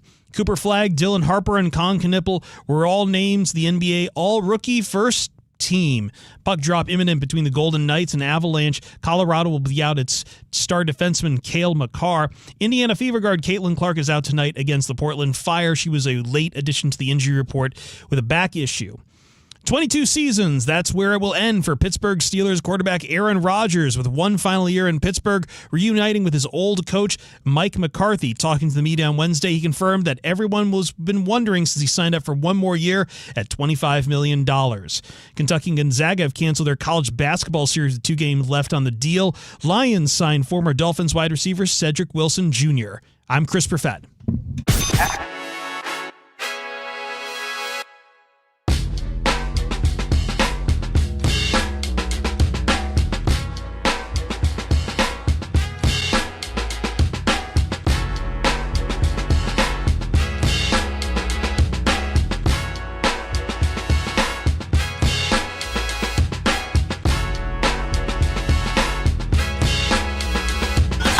Can this sports writer and this sports fan share a radio show without driving each other crazy? Now, live from the Fox Sports Radio studios, here's Fox Sports Radio's Odd Couple, Rob Parker and Kelvin Washington. Hour number two on a Worship Wednesday. It is the Odd Couple. Rob Parker, Kelvin Washington here on Fox Sports Radio, the best sports radio network in the country. I say that with great pride that I work here at Fox Sports Radio. You know what the streets say. We're the best show. No doubt. We appreciate that. And you can also not only listen to us on Fox Sports Radio, you can watch us as well on YouTube. Do it! Just search Odd Couple FSR on YouTube. That's right. Go to YouTube, our YouTube channel. You can watch us, see what we got on, see us going at it, all that. So, again, go check out the channel and just search Odd Couple FSR and subscribe. Mark Stein, NBA insider, he'll give us the skinny on what went down in Dallas. Jason Kidd is out as head coach there, plus more NBA stuff. M1's got to go. A lot of that. I did get a letter in the mail. What's that? And it's from Gary. Is that Kazee? K-A-Z-E-E. Oh, up there? Kazee? Yeah, Kazee. Gary Kazee from Did you read it Ohio. already? I'm nervous. I did read it. All right, make sure. No. So you can't just read this live, Rob. He might have said something crazy. No, nothing crazy. You. That's funny. You. Thank you. You're cool. You're cool. Love it. I'm out. But this is great. He sent a newspaper article about how an independent station in Cincinnati is changing the call letters. Look. And actually becoming WKRP in Cincinnati. Nice. So he's like, it's only been 50 years. I know. Somebody finally decided to make that happen. Baby, if you've ever wondered. What they wondered, Rob? Wonder whatever became of me. What became? I'm living on the air in Cincinnati. What they call it? Cincinnati WKRP. To the bridge. Been down in town and packing and unpacking. Sick of it. Down to town, up and down the dial. Maybe you and me were never meant to be, but what just made me think of me once in a while. Get ready, Alex. Where we living? I'm at WKRP in Cincinnati. That's lit. Can't lie. Is. Hey, Gary, thank you for the letter. And then, of course, he has nothing but kind words. Thought you might like this. Been a regular listener to the Odd Couple since day one. Best show on the radio as far as I'm concerned. Keep up the good work. And he put ABL, always be listening. Oh, ABL, always be listening. Isn't that nice? That's why I had to read this letter. No, absolutely you had to read Thank that you, letter, Gary. Man. Appreciate you, G. Gary Kazee. You know what I liked about it, too? There was a radio station in Denver. KZ 103. K-A-Z-Y. KZ 103. Why do you remember a radio station in Denver? What'd you eat yesterday? Makes no sense. How do you remember this? KZ 103 in Denver. Denver, not Detroit. I get it. You live there. Right. Cincinnati, you live there. New York, I get it. Denver? Yep. I was driving by. I saw the billboard, KZ103. I was dry, and this is why I call him Rain Man. That station you is are KZ. TV and radio station Rain Man. Now, anything else, I don't know. But TV and radio, you are Rain Man. All right. There was this radio personality in Albuquerque, New Mexico. Why do you know him? I was just driving by, right, and I heard his show. My goodness. All right, hey, Game 2 between the Spurs and the Thunder in OKC. This time, it counts. Well, shoot. Tips off in about Game 1 counted. 25 minutes or so, right? Yeah. 8:30 Eastern, 5:30 Pacific time. Interesting. Ivante, do me a favor. Can you confirm De'Aaron Fox is not playing? If you can confirm that for me. But I do want to say Vegas has the Spurs, who won in double overtime as the underdog, getting 7.5 points. I love that. As a bet, I'll take the 7.5. That is shocking. I thought it would be just no matter who they pick to win. I thought it'd be 3.5. I mean, I get 7.5. Yeah, 7.5. But I'm figuring Wemby ain't going to be 41-24, and SGA ain't going to have the horrible shooting night that he had. But I'm going to say this. What you got? For people in NBA America, you know me. I'm a reporter, and I don't care who wins. I'm always about – I want my analysis to be right. I've told you that all the time. You think I hate the Lions or the Pistons? No, that's not – I just want to be Those right. are like 4 or 5 things I think you do hate for or root for. What? The Yankees every night. No, Alex, is that true? Alex knows the Yankees every night, without a doubt. Confirm this, please, Alex. The Yankee game ain't even on the TV. The Dodgers to never win. Confirm. Thank you. The Pistons or Lions to never win. Confirm. Anything else we're missing? And Aaron Rodgers to win. And Aaron Rodgers to win. Confirm. Which we're going to drop down to 4 at the end of this year. We'll see. Maybe we might throw another one in. Maybe it might be Lamar Jackson. But here's my point. I'm openly rooting. Oh, no. Breaking news. Not for the Spurs to win, but for the Thunder to lose. Okay. Does that make sense? I get it. Why? Because I think if they lose and they don't go back-to-back, it shakes up and it changes the narrative on this team. Like, for them to be special can't be just a one championship. If they get knocked out, that everybody already had rubber stamped, oh, they're going to win again, didn't they? All year. Oh, they're going to win again. Oh, they got the young team. They won. They're only going to get better. Oh, they're going to get the Clippers pick. Oh, like how are you going to stop this juggernaut? Well, here we go. I don't want them to go down as one of the all-time great teams. I hate watching this team. They make me want to throw up in my mouth. I'm glad they're down 0-1. I'm hoping that they go down 0-2 tonight. So I'm not rooting for the Spurs, but I'm rooting against the Thunder. I don't want them to go down in history. I want them to go down in infamy. I want them to be George W. Bush. No, George Herbert Walker. Herbert Walker. HW. HW, sorry. He only had the one. You can't term. say W. Say got W. W. George Herbert George. How did Justin Herbert get into this? Herbert Walker Bush, right? Is that what it was? Elijah, just makes you splice this one up correctly. Just if you got to use AI, Elijah, just do what you got to do. Because you got to get that in. I want the. Here you go. Wait. Ready? That camera there. 3, 2, go. I want the Thunder to be George Herbert Walker Bush. Let me do it one more time. Wait. Okay. Wait. Hold on. Take a breath. It is Take Herbert a breath. Walker, You know I do isn't TV every day. Take a breath.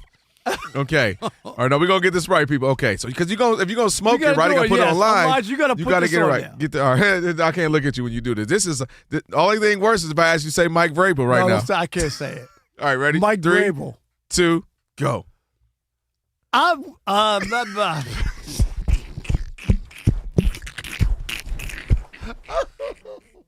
right, here we go. Are we ready? Is this radio or television? Thank God this is a movie. I know. They'll take as many takes as we need. They'll never know. All right. Wait a minute. What I say? I'm not rooting for what you call it. I didn't write the script. There we go. All right, here we go. 3. One guy is happily divorced. All right. All right. 3, 2, action. I'm not rooting for the Spurs, but I'm rooting against the Thunder. I don't want them to go down in NBA history. I want them to be the George Herbert Walker Bush of the NBA. That's what I want. There you go. One term, one championship, and that's it. There you go.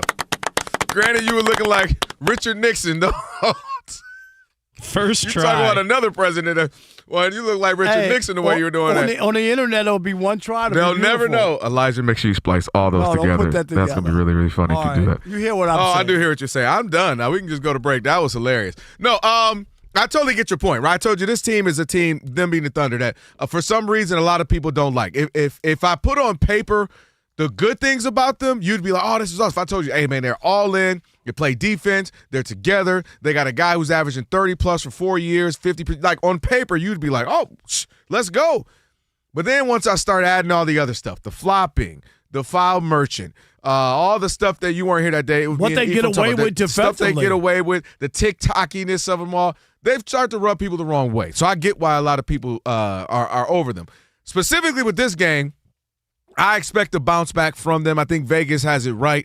I don't know the exact spread, but my point is I think they'll win. I think they'll win by at least 6. I don't know, 7.5 might be a bit much. But I think they'll win today.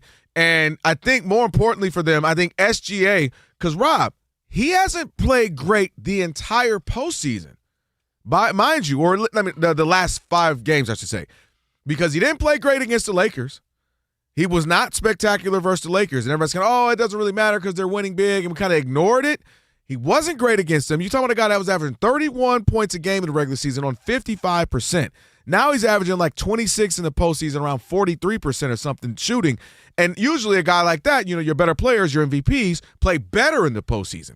That's not the case for SGA. Didn't have a great game 1. Looked confused. Was out there looking lost. And your boy Wemby was out there looking like primetime Deion Sanders or Darrelle Revis.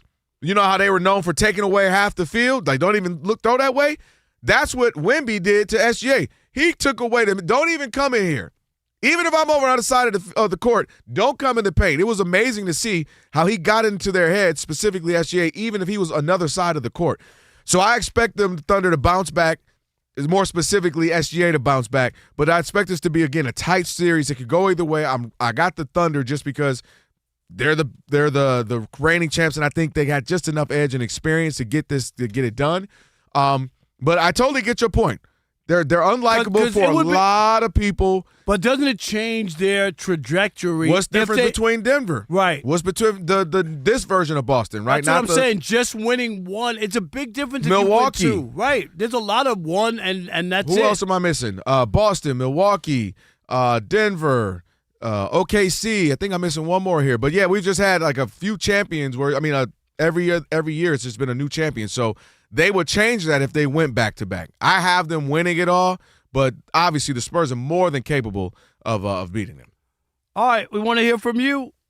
877-99 on Fox, 877-996-6369. Where are you? Your rooting interest tonight. Rooting for the Spurs to take a commanding 2-0 lead with Wemby, or SGA and the Thunder bounce back at home, tie the series 1-1. The Spurs have already done their job, right? They got home court. They got the wood. All you want to do is split on the road. They're bloodthirsty, though. Right? Ain't nothing about them the time that beat. They're not nothing about Wemby, Castle. No, those guys are too young and hungry. They don't. Right. Why not? So 877-99 on Fox. We want to hear from you. It is the Odd Couple on a Worship Wednesday. Rob Parker, Kelvin Washington. Right here on Fox Sports Radio on a Worship Wednesday. That's right. And you know what you need to do. Stick and stay. Because everybody knows it's who, Rob, in the US of A? Everyone knows it's Wemby. And by the way, if you are thinking about what's next for you professionally, whether you're looking to move up, to switch fields, or finally finish that degree, University of Maryland Global Campus has your back. Explore more than 135 degrees and certificates to arm you with the skills for today's job market. Affordable, online, and built for working adults, UMGC offers programs that help you build lasting skills in leadership, communication, critical thinking, and more. So apply by June 1st and save with no application fee. So go to umgc.edu.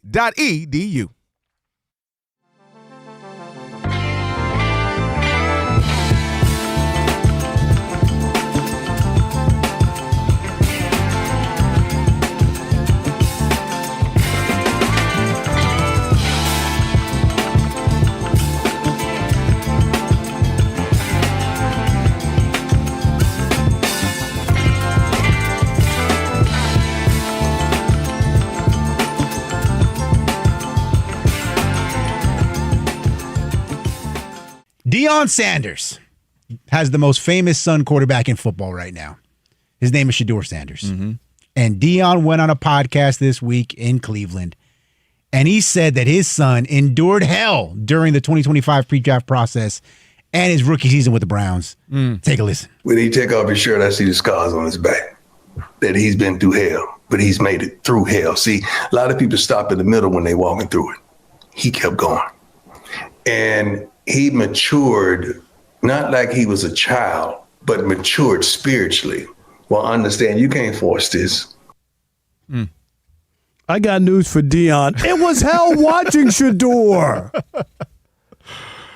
Are you kidding me? It is unbelievable where we are. Shedeur had one of the worst rookie seasons as a quarterback in the history of the NFL. 56.6% completion, 1,400 yards, 7 touchdowns, 10 interceptions.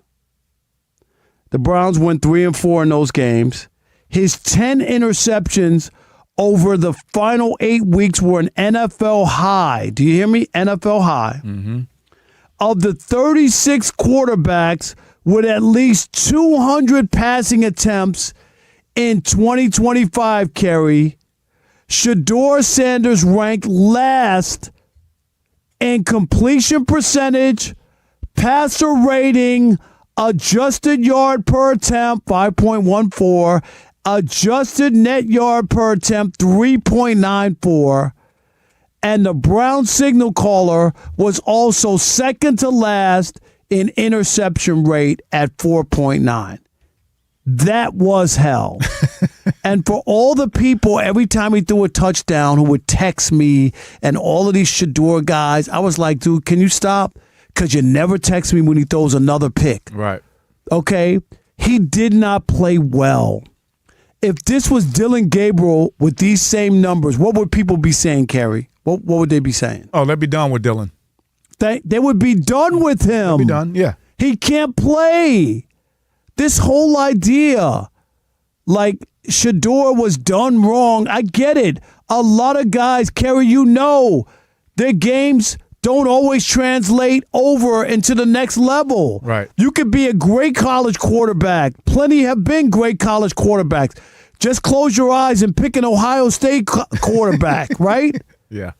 And they're very good. All they do is win a ton of games and pile up stats, and then they go to play on Sundays in the NFL, and they can't play. Yeah. I just don't. The Shedeur thing kills me. It just does. Rob, I think two things can be true here, and I think they both are.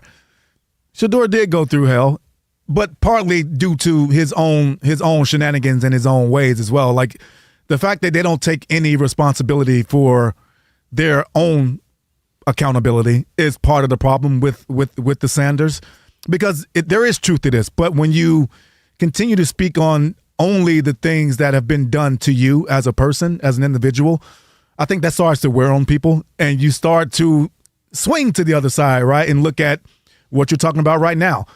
Like, he didn't play well either, and take some responsibility for, yes, you went through fire and you came out on the other end of that, and you're a better person. That can be true. But also now it's time to be the best version of yourself as a player, as an NFL guy, as you can. And right now, the sample size that we have of Shedeur wasn't really good football. So he's going to have to get better at that. And I think if he does and he plays better, then these conversations will be a little bit easier to have, in my opinion. I get it, but you can't have it both ways. Mm-hmm. If Judy had an interception, you know what I mean, a ball thrown his way and something happened, they would blame him. Yeah. It was never Shedeur. Oh, it's the game plan. Oh, they're setting him up to fail. Yeah. Kerry, come on, man. Too many people have jobs in the Kerry, can you explain to people, like you're a general manager, you're a coach. When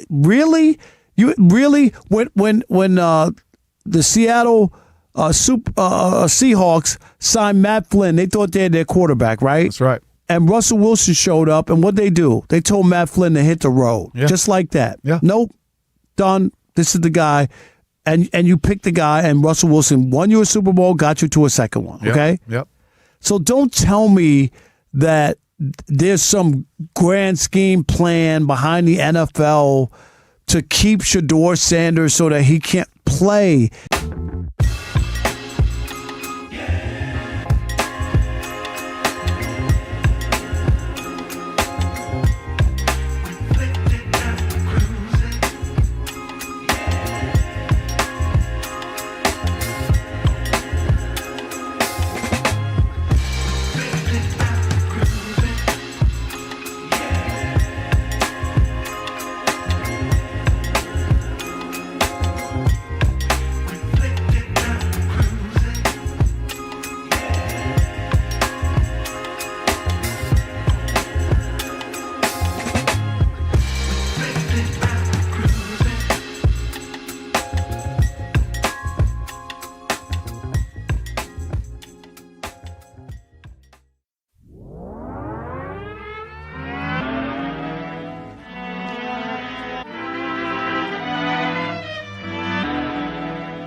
Fox Sports Radio, it's the Odd Couple, Rob Parker, Kelvin Washington, on a Worship Wednesday. We got a lot coming up. We got One's Got to Go a little bit. We got Mark Stein coming up here in about 8 minutes or so.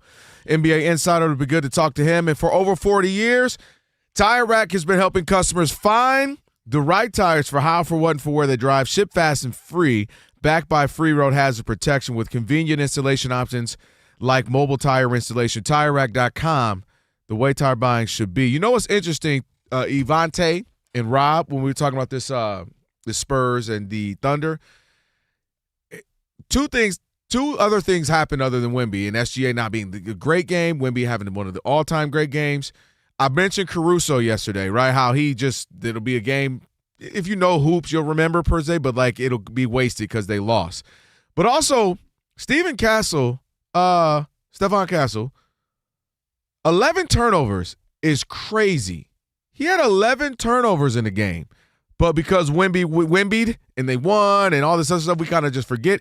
11 turnovers is outrageous. But it makes me wonder, where would they be? What would they do? How would they manage the minutes? Because Dylan Harper was incredible with De'Aaron Fox when he comes back. You know what I mean? Like, because Dylan Harper he was fantastic. He had 7 steals. 7 steals. He played sound. He got to the hole. He got free throws. And then, like I said, De'Aaron Fox would have handled the ball more than Castle, who had those 11 turnovers. So point is, that veteran guy who can get you 20 a game in De'Aaron Fox, some of it's going to be what the Thunder do to him that I don't think he'll put up the numbers. Not that he won't have that type of motivation. I just think they're going to be like, dang it, if anybody else is going to be this, it's going to be anybody but Wemby. But I think for him, I'm looking at a 28-12, 4-5 block kind of game for him. I expect something like that. I think he'll go over 30. Over 30? Yeah, I do. I just don't. But the thing about it, he can even win the game and not even go. Like, there's games he wins with 16 because he'll have 16, 18, and 10 blocks. So he's one of the – that's what makes him great. He doesn't have to even score 30, 40 for them to look good and win. But I think about, I'm going like 28 and 12-ish, 28-12 and about 5 blocks. What's going on down there in OKC? I mean, fans are probably – Chet, go ahead. Chet, real quick. So – a lot of people don't know, they were playing when they were both like teenagers, which obviously wasn't that long ago, but they played in like some international, like we send our young, like international basketball, the young Americans versus young French and they all came for a tournament. And Chet won, best player of the tournament and all that. And again, just like when SGA won the MVP, you see Wemby barely wants to hold his little trophy and all that. He's just looking like, man. And ever since then, he goes at Chet. He takes it personally, right? Because then everybody was like, oh, remember a couple years ago when they were both coming in the league, like, who's the better, freakishly tall guy? So point is, I need Chet. I know they're doing Caruso, and I know he guards him pretty well-ish. Chet's got, I want to see, I know. But he does make it a little chaotic and gets turnovers because some guys, for whatever reason, can't get the right passing angle. I want to see Chet from time to time. God forbid, Rob, do you remember in our era of basketball when Jordan said, I want Clyde Drexler, or when T-Mac would say, I want Kobe, or KG wanted Duncan. Point being, can Chet say, nah, just a handful of plays, I got him. Did you guys see the clip where Chet stepped on Wemby's foot before he went for a rebound? Yep. Do you think that was intentional, or do you think it was just? I think they got all types of little small personal, because they've been matched up. Who are the 2 7-foot-plus guys when they were 16, 17? So Who's now that they be lost better? game one, do you feel like that becomes more common in game 2 here? Wemby is Michael Jordan, and I took that personally. Like, he doesn't let stuff go. So absolutely for Wemby. But I think Chet has to take it personally, Rob. Like, okay, coach, I know the system. I know what we're trying to do. But, hey, every now and again, whatever we call, we change it up, or I wave my hand at you. Let me guard him. Let me take it personally. Let me compete a little bit more out here. Don't be 7'2" 3-point shooter the whole time. Get down there a little bit, Chet, every now and again. My gosh. Put some body on him. Yeah, mix it up a little bit. But and that's the problem. That is the problem. Me and you sat here, and we were watching the game. You got Cavs and Knicks. Sometimes people get 3 happy. Chet, I know you got a nice stroke for a 7'2". You know you're allowed to get down there and bang a little bit and hit some mid-ranges and some jump hooks. You're allowed to do that, Chet. So I expect him to, pick it up a little bit as well. I don't know. I think that the Spurs, I know it's asking a lot for them to win 2 games on the road to start the series is like a death knell. I mean, for them, dude, they feel like they've beaten them now 5 out of 6 games. That's what I'm saying. Like, they should not feel like, and they're playing, the scary part is, they're playing with house money because they did what they needed to do, which was split on the road. So they've already accomplished that. Who's going to be on their heels? It's going to be the Thunder. If they get bum rushed and they're down by 15, or like the crowd gets antsy, oh my God, we're not going to win. Yeah. Like it becomes like you can hear it in the building. And the Spurs, it's a scary thing. And they got those types of players, Rob. To your point. Again, they're supposed to be, we're just young, we don't know. No, they got dogs. Castles won a championship in college. You know what I mean? You see how he's out there trying to take it to people. Dylan Harper, I don't know if he knows he's 20. He acts like he's 26. Like, he's been in the league, and it's just what he does. And we already know Wemby's a freak. But you got Vassell, Keldon Johnson. I mean, these guys, they got a bunch of dudes that are ready for it, bringing it face-to-face. 94 feet dogs. So I'm with you in that. I don't think they're just going to come out here and be like, well, we got one. Let's just be happy. Let's not be greedy. No, I think they're coming out there ready for it and to say, nah, man, I don't care, road or home, we're coming to get a win tonight. So it'll be interesting. But SGA's performance, I want to see him bounce back because he looked off. He took some weird shots. He didn't take some of the shots, and a lot of it again was Wemby and him just roaming the paint. But SGA's got to bounce back for them for sure and have a better game. He had the numbers if you just looked at the final score and his box score, but percentages and shots he missed and didn't take, he wasn't great. No, this will be something. It will be amazing if the Spurs can take 2. Only thing I will say, if to your point, the Thunder, they could go to San Antonio and win 2. Like these 2 teams are that good that they could go to Spurs, and next thing you know, we're coming back to the Thunder. I hear you. I just think if they were to win this game, now you were talking about 6 out of 7. You can't believe that the Spurs do believe. You know what I mean? Like, this team is now going to beat you 4 out of 5 times. They're both. This is high caliber basketball. No, I get it. So neither team. I just think that the OKC Thunder can be beat. I really do. Like, I think this is the team that can do it. They right, and they can be beat. And even last year when they won their championship, they had 2 series that won 7 games. It wasn't like this start where they were 8-0 this year and they looked like they were blowing everybody out. That's not what was last year when they won their first one. This one is different, and I just think it's, as you know, in the NBA, it's about matchups. Some teams just match up. Tougher. They don't have an answer for Wemby, and that's been the issue for them throughout. And they were going, it's just regular season. We didn't have Jalen Williams, little things. But the Spurs like, all right, we don't care who you got. We're bringing it. All right, Mark Stein on the other side right now, checking in with USC Chris, getting us updated. That's right, guys. We're close to tip-off.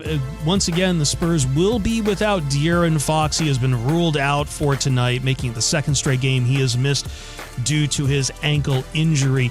NBA released the all-rookie teams, and on the first team, we've got Dylan Harper, who's in this game, along with Cooper Flagg and Con Kanipolis, some of the headliners. It's been puck drop, and we're about halfway through the first period between the Vegas Golden Knights and the Colorado Avalanche. Colorado is without its star defenseman, Cale Makar. Still scoreless in that game, each team with 4 shots on goal. Baseball scoreboard, the Tigers have added a run, and they have a 1-0 lead on the Guardians in the 8th inning. Kenley Jansen just getting out of the jam and going to the bottom of the 8th there. Washington has extended their lead 6-2 over the Mets. The Cubs are trying to avoid getting swept by the Milwaukee Brewers, and the Brewers have a 4-0 lead in the 3rd inning already. Aaron Rodgers says he will call it quits after 22 seasons in the NFL. This year, his 1-year, $25 million contract he signed with the Pittsburgh Steelers will be his last one. So this final year with a reunion with his head coach, Mike McCarthy, will be the last time you will see Aaron Rodgers suit up, we hope. Kentucky and Gonzaga have canceled their college basketball series with 2 games left on the deal. And Lions signed former Dolphins wide receiver Cedric Wilson to a contract. Back to the Odd Couple with Kelvin Washington and Rob Parker. Appreciate it. Thank you, Chris. It is the Odd Couple, Rob and Kelvin, on a Worship Wednesday. Tip-off getting ready to come up here in the Game 2 of the Western Conference Finals. Looking forward to this one. Joined now by Mark Stein, NBA insider, the Stein Line. Mark, what's going on? How you doing? Gentlemen, I'm good. Awesome. Better than Jason Kidd, although he's taking a lot of money with him. He might be having Mai Tai and some money. What happened there, Lucy, with Jason Kidd in Dallas? Is it just because you got a new general manager down there?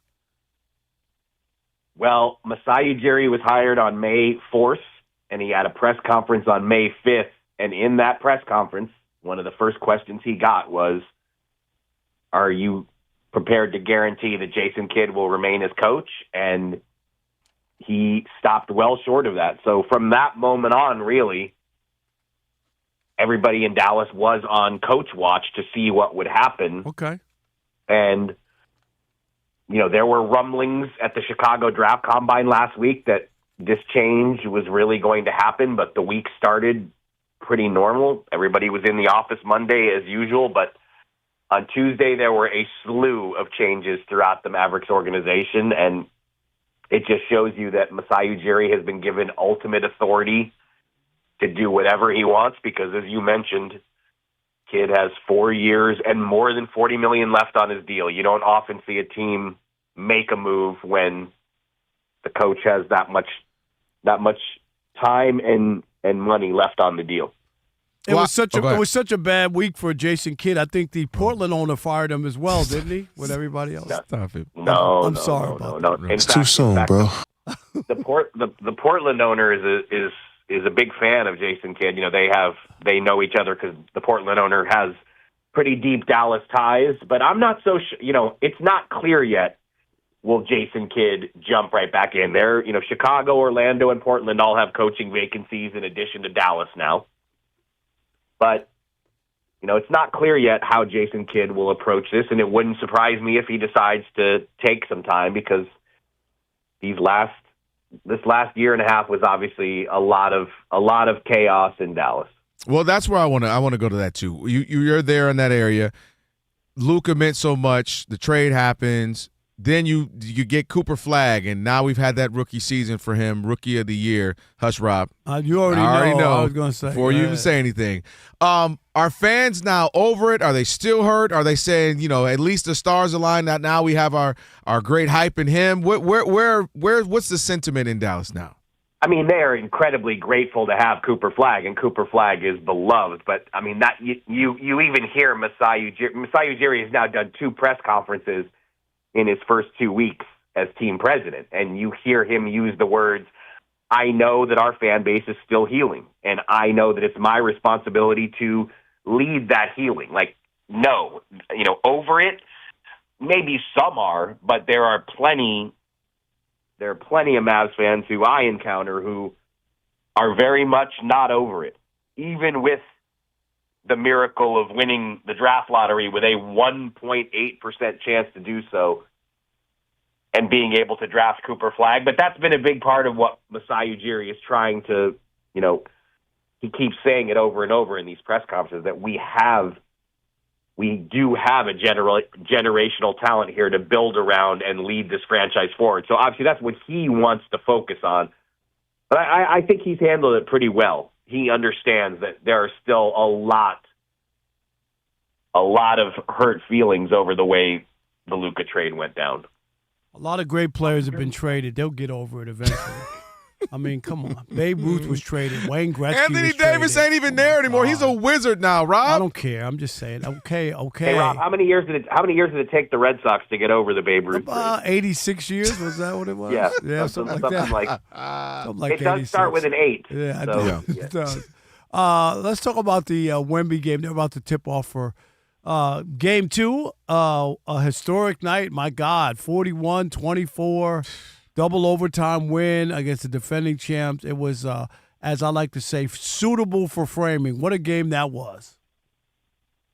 Yeah, look, one of my big questions was, he's playing so many more minutes now in the playoffs than he did during the regular season. The Spurs very intentionally kept his minutes below 30 per game during the season. And, he's playing in the 40s now in the playoffs. And so you do wonder, how he's going to handle that. And there was a point where it looked like he might be getting a little tired, and then he just powered through it and, did things in crunch time that, people are still just wowed by. I mean, there's no way to, undersell it. He's listed at 7'5", but 7'7" is my estimate. And I think he's taller than 7'5", and I was in the building when Curry hit that shot 10 years ago. Oh, wow. Same spot. Just when he pulled up, what did you guys think when he pulled up to take that?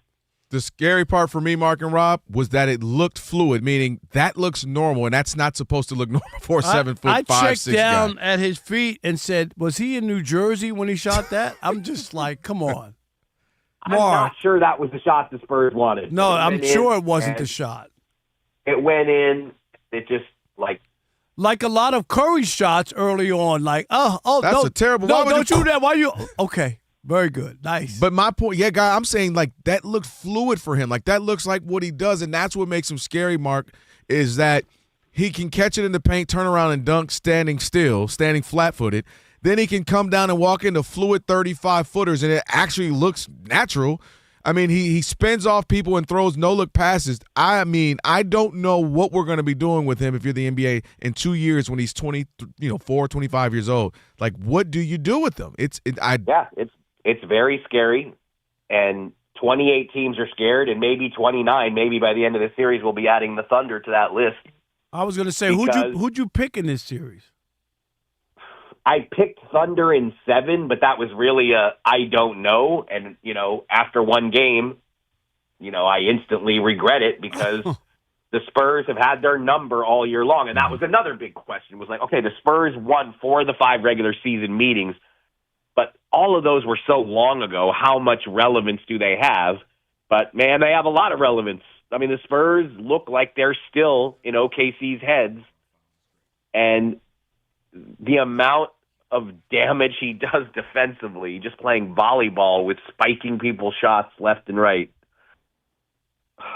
Yeah, that's the other thing is this is probably the worst he's gonna be for the next 10 years. Right. It's crazy. It's just. But nobody could be worse than Kenny Atkinson and the coaching job he did in New York at Madison Square Garden. What did you make of that?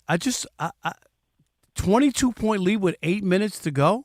And granted, the players, a lot of things didn't go right, but he didn't coach well either. He didn't help his team. Would you say that, Mark? Oh, no question. He could have called timeouts and didn't. And, I do a lot of podcast work for the All City Network, and on our All NBA podcast, we had a great stat last night that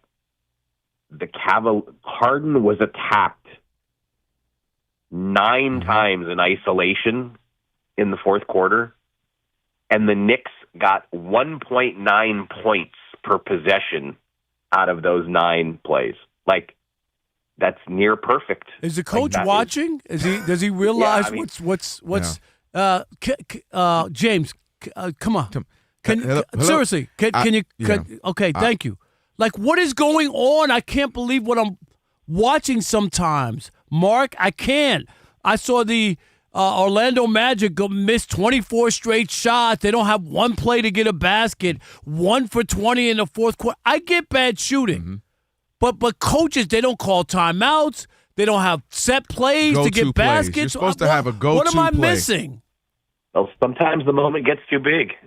We don't all have Rob Parker's cool under pressure. I'm just saying, man, oh man. Mark, settle down. I sit next to him every day. Settle down, Mark. Well, I ended with this one. Yeah, dude, let's talk a little bit real quick just on the Eastern Conference. I mean, one thing I think, who's happy in all of this? Adam Silver. It's been a tough season, Mark. Tanking and this and gambling and all of that.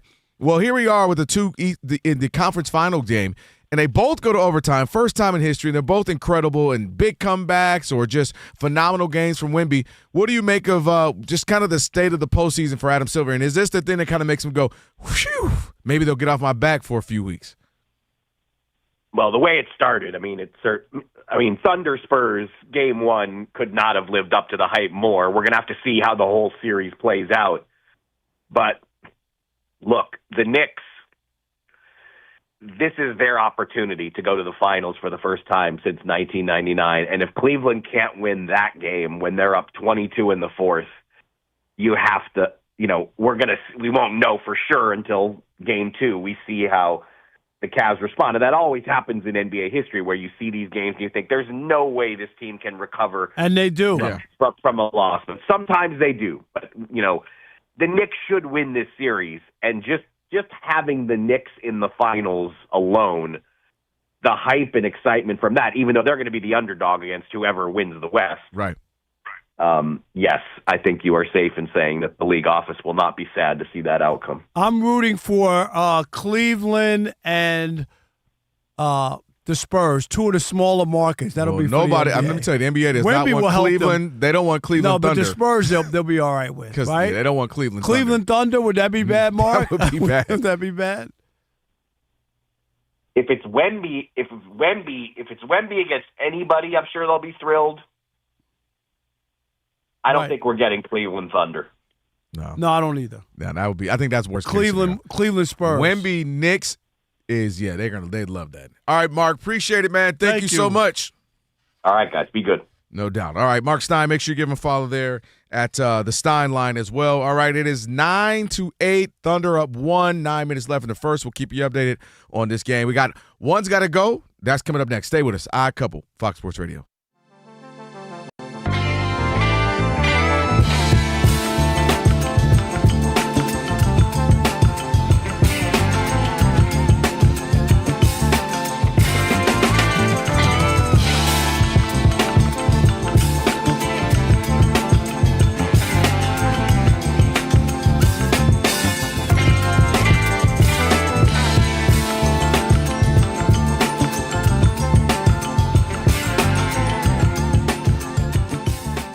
In a matter of about 6 weeks, NBA Finals should be over, give or take. Okay. And if a particular person does a particular thing or two, we're going to have to start having some talks. And I'm talking about SGA. Oh.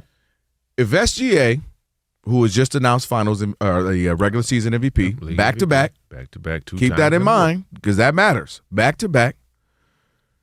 This is the 4th year averaging 30 points or more. The only other person to do that was Jordan, which once you start getting them, only other person was Jordan's. The only other person is like Wilt or Kareem that you'd usually have those conversations with. So if he were to win Finals MVP, be 2-time Finals MVP consecutively, and MVP of the regular season consecutively, 30 plus 4 years in a row, you see he's Dagner 50-90, 50-40-90. We have to start having some conversations of where we're starting to place this kid already in his career. Because what he will have done will be unprecedented for just about everybody except a couple of people. So we have had consecutive MVPs. Steve Nash did it. LeBron's done it. Obviously, Jordan did it. Steph did it. There's a handful of guys who have done it. I think 14. But to have done it and then win Finals MVP, you're starting to shrink that list. And then to do it at the efficiency he's doing. And when I know teams hate, everybody can't wait for the Spurs to knock off the Thunder. But the team collectively has been so great. I'm starting to think, where is he going to be when we start talking about the great guards or the great shooting guards? Because I think two guards, typically it would go Jordan, Kobe, D-Wade. Some people might put James Harden.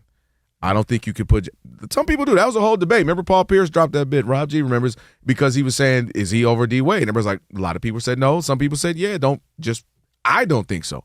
But if he's fourth, SGA, well, what he's going to do, you start to have some conversations. Is he knocking on – I know it's crazy because he's in the middle of his career, but is he knocking on D-Wade territory? Is he surpassing him? He would have been MVP. D-Wade never got an MVP, right? Am I mistaken? No, he hadn't. He'll have two of them things, potentially two finals MVPs, obviously all pros, all NBA, all the all-stars, all that. It gets scary where he will be, and you will start to say he's already looking at maybe fourth already. It's crazy, but it's crazy. But it may be the case in about 6 weeks or so. The caveat to that is it's crazy to start having that conversation right now because, in my opinion, I don't think they're going to the finals. Oh. I don't think they're going to beat the Spurs. And so with all of that you said, there was a lot of if and when in that. So if they do beat the Spurs and they win the NBA championship, and if he's finals MVP, then yes. Now we have to start talking about him like, okay, where does he fit? Is he in the top 10 all time already? Or does he need more to get into the top 10 all time? And a lot of those lists are predicated on whether or not what type of players you identify with. Right? You mean like your era? No, it's not even an era. It's the style of play that has a lot to do with it. Like for me, when you talk about great players and you talk about MVP players, my criteria is obviously different than the voters. So my criteria is be all NBA, offensive and defensively. And defensively. Yes. One of the three teams, first, second, or third team. I don't think SGA will make it, but he's not. He's a good defender. He's not going to make it. He's a really good defender. He's not a really good defender. He's not. His team is a really good defensive they're a great team. Defensive team. I think he's a good defender. He's not, though. And that's my one knock. And it's not to take anything away from his game. That's just not what he does. So Luka will never win one with you then? If we're going by this standard, Luka. Yeah, that's the whole – it's the reason he's been – now everyone who's in the running with Luka the last 3 years, he's been, in the top three. They've been better defenders than him.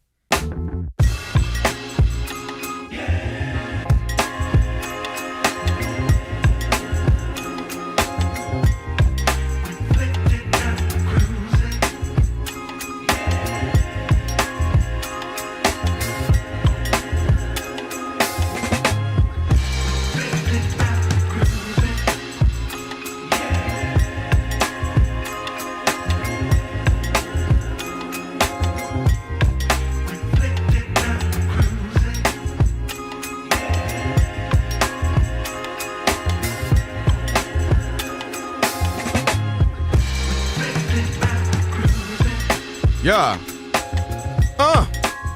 Okay. Yes, he is. It's the Odd Couple, Rob Parker, Kelvin Washington, on a Worship Wednesday. Shout out to Mark Stein. Just had him on. I hit it so good today. It was fun. A great segment. Ian will have that up on the pod in a little bit. By the way, if you missed any of today's show, speaking of, you can catch the podcast. Just search The Odd Couple wherever you get your pods. Please follow it, rate it 5 stars, provide a review, and again, just search The Odd Couple wherever you get your podcast. You'll find today's full show and the best of version posted right after we get done with all this yakety yakking. All right, it is now time for One's Gotta Go. 5? Is that what I'm gleaning here? 5's an uneven number. Figure it out. Hear me out. Hear me out. All right, so I was off Friday, had to go do some stuff, some family stuff, and then it's 11-11, by the way, with the game. 7 minutes left in the first quarter. 11-11 in this I thought it was game. 11 Alive. Isn't that Channel 11 in Atlanta? 11 We don't Alive? know Channel 11 in Atlanta. What? Do you quiz yourself at night? Like, no, nobody's. Ooh, let me a blind guess. I bet you I can guess the station in Kansas City. But I want to tell you, I'm not even lying. So I was in college, and it was a journalism like workshop or something, and they had a brochure about Channel 3 in Hartford, right? Mm-hmm. And they had a typo. It's WFSB, and it was like on the thing, it was like WSFB. And so I went to this was a pamphlet that was printed, not like somebody wrote it down. Like, this is stuff they give out to you. So I went to the guy who was in charge. I said, the call letters, this is not correct. It's WFSB Channel 3 in Hartford. And the guy looked at, because I was in college, he was like, why do you know? How do you know? How would they get there? I I go to college in Connecticut or whatever. I watch the station. He looks, he goes, you're absolutely right. What did I? He said, this has been printed and handed out, and not one person ever said that the station was. Is that your villain story? Your villain origin story? That was when it happened, Ian. Right there. Right there. Right there. Right there. From then on, I've been correcting people's call letters for 40 years. All right, let's get to this. So I went to a party, and it was, well, not a party, but a fair.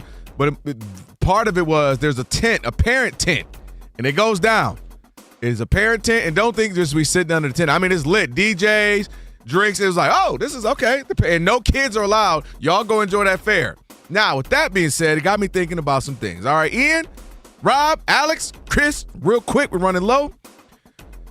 Party situations. One's got to go, meaning the thing that you're like, nah, I have to have that.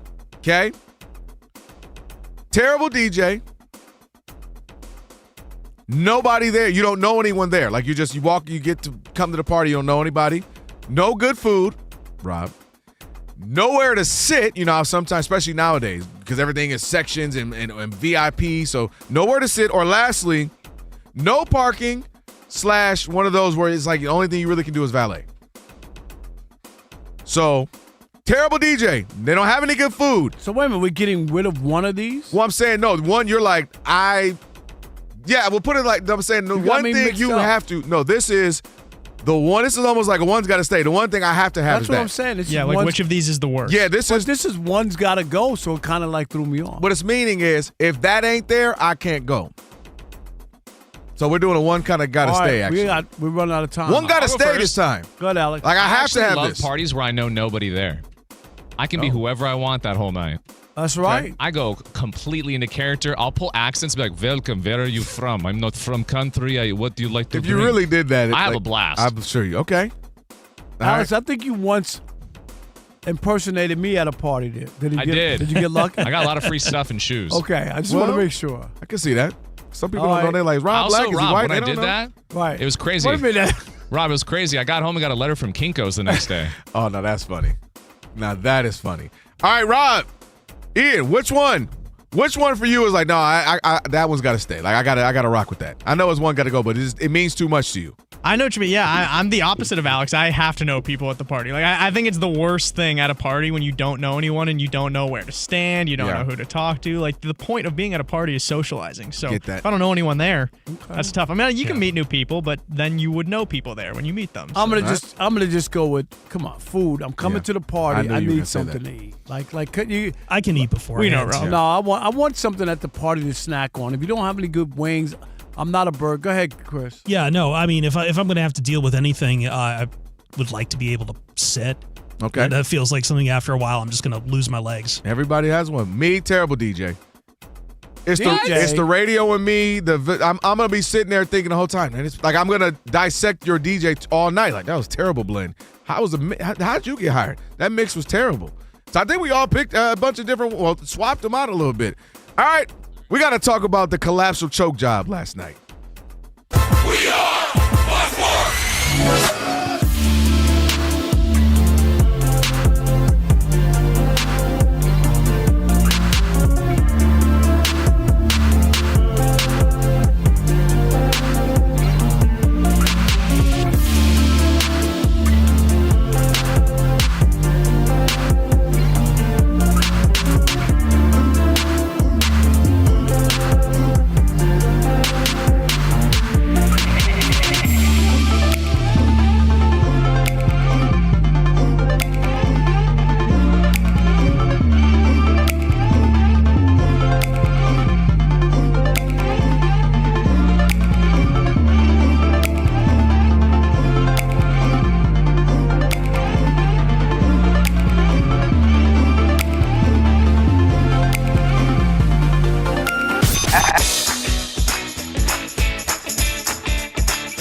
Odd Couple. You know what time it is. It's your boys. Let's get it. The Odd Couple is fun. Check. And informative. Check. What's up, America? You want to talk sports with 1.5 of the best-looking guys in the game? That game was incredible. You are wrong. You'll be king of the water cooler. What's it like working with Rob? Rob in his mind is like Chris Rock mixed with Richard Pryor, so I'm running out of fake laughs. Ha ha, Rob. Rob is very passionate. Son, you ain't ready for this. Well, I don't have BS in my game. I'm straightforward. I'm honest. You say Brady's the greatest quarterback of all time, but Eli Manning beat him twice. And, of course, it doesn't hurt that I'm right most of the time.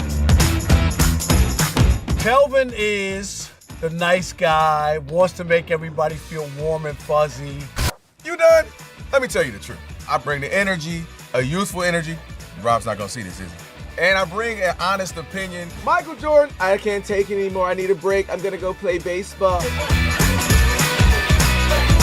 Trash Talking Tuesday is the best. It's a great opportunity for folks to call in, and they get to trash whomever. Who you trashing, Roger? I'm trashing LeBron James and Michael Jordan. Oh, okay. They can't even hold Wilt Chamberlain's shoes. Stop talking about the king like that. It's a new era. Let LeBron be the best, please. I only recognize one king in the United States, and that's Burger King.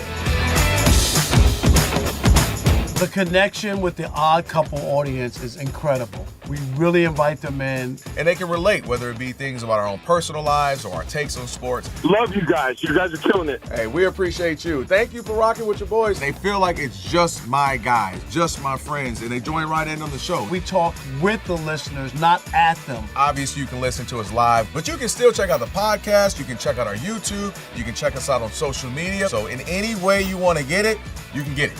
Yes. There's some yelling. It is some hot takes. It's a whole lot of fun. I'll give you that. It is fun. I agree. Begrudgingly. The Odd Couple. Sports talk that's too good and too fun.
Minutes to go in the first quarter between the Spurs and Thunder. No De'Aaron Fox for San Antonio tonight. 23-20 Spurs on top for the start of this. Stephon Castle with 8 points so far. NBA all-rookie teams were announced on Wednesday. It includes Dylan Harper, who's on the court, plus Cooper Flagg and Con Knippel, among many of the other names. End of the first period between the Golden Knights and the Avalanche, still scoreless between those two teams. Meanwhile, Aaron Rodgers has said it is his last year. His upcoming year with the Pittsburgh Steelers on his one-year contract will be his final year in the NFL. Baseball scoreboard, Detroit and Cleveland tied in the ninth inning, 2 runners on for Detroit at the bottom of the ninth. Washington with an 8-4 lead over the Mets, and the Brewers 4-0 over the Cubs in the 5th inning. I'm Chris Perfett. I've been covering this league since 1987.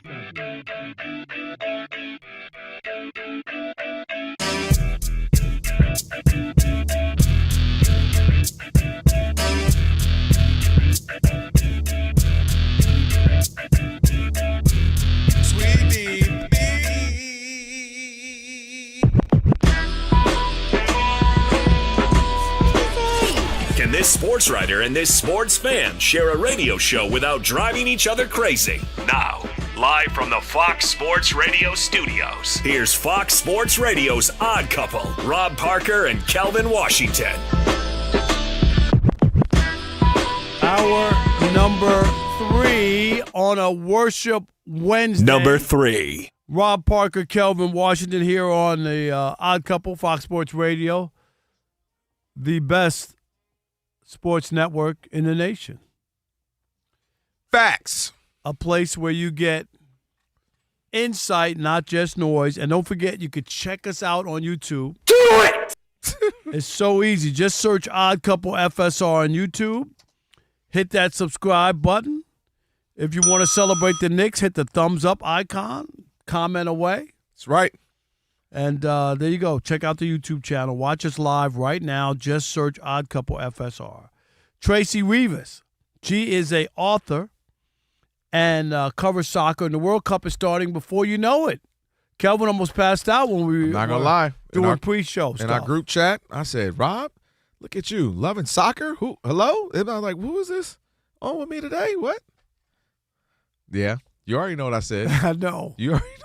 You know what I said. try to leave out the rest of my. Yeah, yes, leave that out. Yeah. It's all good. Evante laughing. All right. Ian, let you, set up what happened last night. Kelvin, you could go. Man. Because it was just, I had the Cavs plus 7.5. What did I say? I said the Knicks will win, but they'll cover that. They were big. I thought, wow, they're not going to cover. They're going to win the game, too. But I picked the Knicks to win game 1 and a cover. And Cleveland fans up 22 with 8 minutes to go. And then the winds changed, and it became ugly. They did change. It was a very, very ugly fourth quarter. The Cavaliers were up 22 points. That was the most they were up at that point in the fourth quarter. They blew it. The Knicks won, ended up forcing overtime, as you guys have been alluding to throughout the show. This was actually the second largest blown fourth quarter lead in NBA playoff history, not just by round. That's literally in the playoffs entirely. And, of course, Pretty the ugly. Clippers would be involved. Of course, in the that, Clippers. Of course. I think it was 2012. It was Clippers. 2012. Yeah. Also in there, I think I saw the Pelicans blew one against the Warriors in 2015, back when the Warriors dynasty was just starting. Yeah. Your takeaway. Kenny Atkins forgot that he was a coach. And he thought he was sitting in Madison Square Garden with Ben Stiller and Stephon Marbury, and he was enjoying the game like a Knicks fan. No, hello, SOS. Mayday, mayday, ship going down, plane going down, save us. He sat there. Let them settle for 12 and a half minutes. It was unbelievable. 7.5, and then the 5 minutes of overtime. And Darvin Ham is sitting somewhere right now like, y'all was mad at me for keeping my hands in my pockets. How about you send some help? Where do we start? Let's start with this. James Harden, I used to call him James Harden. You know why? Because there was no D. He wasn't even James Harden. He was James Harden is what I used to call him because he doesn't play defense. We know that. Well, James Harden was trying, but he can't guard Jalen Brunson on an island. Years He's old. 36. Come on, he man. never was a great defender. And Jalen Brunson is Mr. Lick My Fingers, chomping at the bit, Mr. Clutch. This is the guy. At some point, you send help. I get it. The first 2 or 3. No. Right. Now, right. It's not he the made first some difficult basket. shots, Right, kind of he leaning. did. Okay. After that, it was 9 possessions in a row, right, which equated to 17 points by Jalen Brunson. You send help, Kenny Atkins. You say, go send a double, switch, you do something. Look at Jason Smith happy. Boy, don't act like, boy, you pulled all your hair out at first, the little bit you got, and then you got happy again. I'll get to you in a moment. But send help. That was the first thing. You left James Harden out there 9 times in a row. Then after the game, you know what they asked him, Rob? Coach, why'd you save your timeouts? Well, I like to have some at the end of a game. Excuse, your team is losing a game they were just up 22 points on. Call a timeout. We've said that all the time. It makes no sense. It's like you can't take them home with you. Do you understand that? And he didn't have one. I'd give you that. Right. Okay, one for the next 6 minutes. You had multiple. I always like to have one. Or how about you have a 1-point lead, meaning call a timeout to save the game? You know what else he did? He got away from Donovan Mitchell. Donovan Mitchell had been playing well. I think he had 24 points at that point, right where the game changed, 22 points, 24 points, and they went away from him. They literally went away from him. It doesn't even make sense. And Kenny Atkinson is considered a good coach. He really and again, is. Maybe he had a brain fart. Maybe this is the biggest moment for him, obviously, in the Eastern Conference Finals, and he just got out there. Kenny Atkins forgot to coach. Kenny Atkinson forgot that he was the coach, and he thought he was somebody who paid $12,000, $15,000 for front row seats, whatever it would be, I don't know, 20. And he just sat there. And I was blown away that he would allow his team to go down, to not change the offense, to not move the ball. That's what had them off their balance. That's why the Knicks, they were penetrating, they were passing, they were getting the bigs involved. You know that. We sat up here and talked about it. And it was a choke job because their coach did not assist them at all. The players didn't do their part, but coach, throw a lifeline. I'm with you. See, I'm with you. The players didn't get it done, and they're partly to blame. But there's a reason you have a coach. And he let them down. Seriously, he let them down in that spot where all you needed to do was save one basket and you win the game. Do you know what I mean? You don't have to win by 22 at Madison Square Garden in game one. You still game one by 3. By 3 points. Huge. It's huge. It doesn't matter how it looks or if you win, you got to win the game. But I got to say, and I was thinking, got to be one of the biggest chokes in the history of sports. And we can go on. There's a couple, and if people want to call in and join in on this, 877-99 on Fox. But it was, I looked at it and immediately I was saying, Kenny Atkinson coached so poorly. That was a fireable offense. And you know me with the coaching, but I'm serious. Like when it's all said and done, say they lose the series or whatever, and they lose, I don't know, 4 games to 2, and you go, man, if we would have won that game, we you know what I mean, or something. Then you say, Kenny Atkinson, he melted. He turned to goo in the biggest moment. And some people talk about all the time, like the stage is too big, the moment is too big, the bright lights are too bright. You're a hamburger over the heat lamp. You know what I mean? Right. And you just can't deal with it to let something like that happen. And I'm telling you, people will remember that, and as much, and I don't think as poorly as James Harden played, people are at least realistic. He's 36. He's not a great defender. You got to get him out of there. You got to help him. 9 times in a row is crazy. You got to help him. And he was scoring. It's not like it was just 9 plays and he scored on 2 or 3. Right. He was 7 out of 8 in the fourth quarter. And Jalen Brunson, who, by the way, I wanted to text you. I still can't believe you said he's not a star. But I know your thing. You're either 0 or a star, like one superstar. But he's a star to me. Because if they lose this series and he shoots poorly, you won't say he's a star. No, he is a star. He was just poorly. He played poorly. Okay. He's a I'm star just saying, like, that conversation would change for – but he's been that for me because he's been Mr. Clutch. He's made shot after shot. That's how he knocked the Pistons out on a game winner. He's averaging 28 a game. Okay, he's but been I'm just all saying, NBA. That stuff changes. If it's a game 7 and he turns in a Cade performance, 13 points, no points in the second half, nobody will be saying he's a star. He is a star. That's why you'll be mad because the star didn't show up. That's why you'll be mad. That's why we were mad at Cade. The star didn't show up. But my point, he showed up. He just didn't play well. He showed up. He sure didn't show out. And that's going back to the reason I brought up Jalen Brunson is this is what he does. I've also seen him play the other way But what I'm saying is, we know he makes big shots. Okay, when you start cooking, we've also seen the hero ball where it doesn't work out. Well, what I'm saying is, when he's got it rolling, there's no way I'm putting James Harden out there play after play. I agree with you. I'm sending a double. I'm sending a blitz, and I say anybody but you tonight. You get what I mean? Anybody but Brunson. It's going to have to be the OG game this last 5 minutes. Or it's going to have to be the Karl-Anthony Towns or the Shamet, Josh Hart, anybody. And he just let Brunson cook.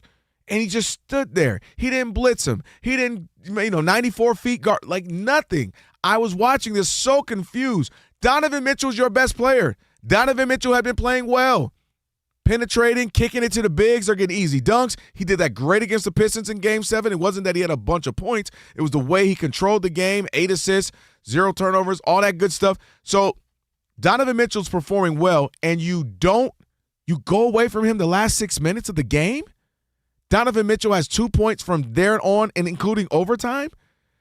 That was inexcusable.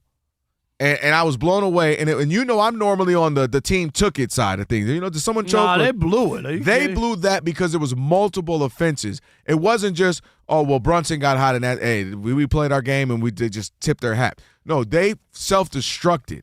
Don't use timeouts. Never calm Jalen down, calm the Knicks down. It was remarkable to see. And his team melted, and they were done. Once we knew they went to overtime, did anybody in this room or the other room over there – did anybody think the Knicks were going to lose once they got in overtime? You knew they won the game. Ian, what did you take away from that? Well, just watching the meltdown or whatever. Yeah, I think it was a worse loss for the Cavs than it was like a great win for the Knicks. Obviously, it was both, but I felt like it was more like the Cavs just completely imploding in on themselves rather than it was like the Knicks' greatness. That was kind of my main takeaway from it. But I think Kelvin's right. When it went to overtime, it was over. When you give up 22-point lead with 8 minutes, you talk about possessions, right? You dribble a ball, I'm going to get a shot. All you got to do is stop them from putting together just a basket. You mix in, Ian, 2 or 3 baskets. And it's game. Like that's all it takes. You don't have to score. Match them for basket. No. You don't have to. You're up too much. Right. You're up to. All you got to do is make sure that they don't have a 10-0 run.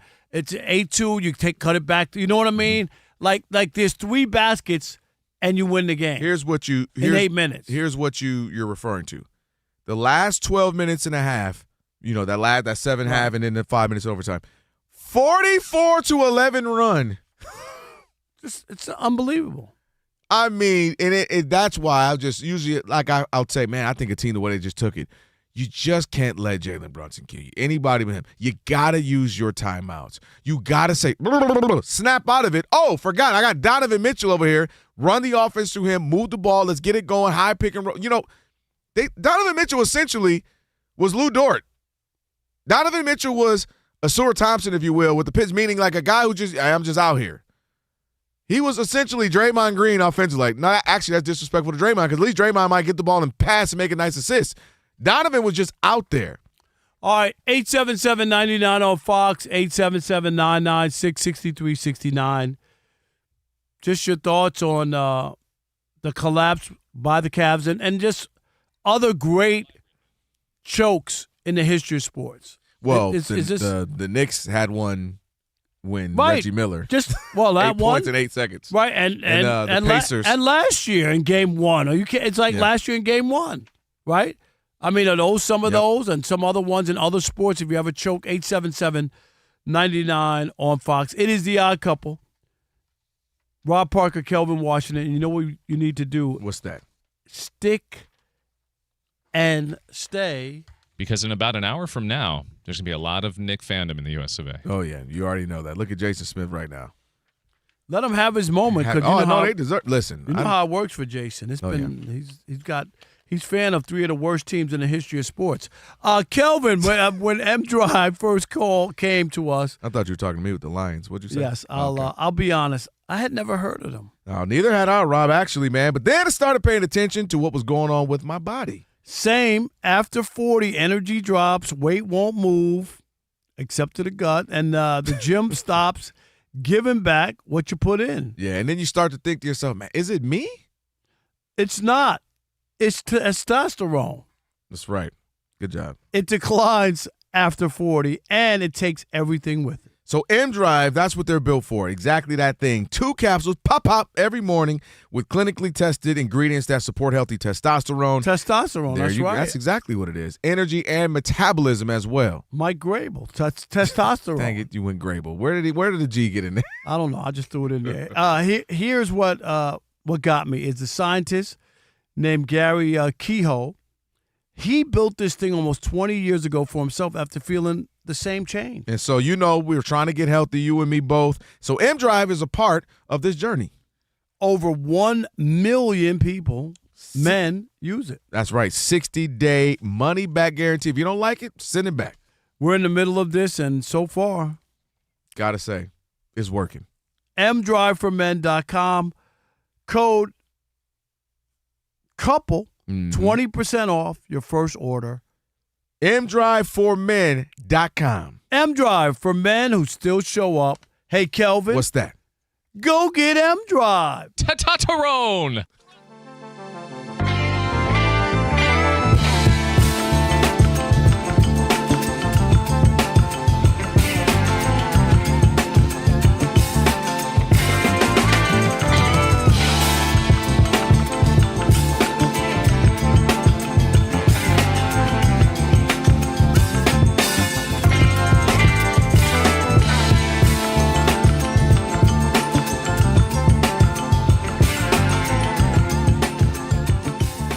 Some people are comparing what could potentially be Wemby and SGA. They're saying this could be Bird versus Magic 2.0.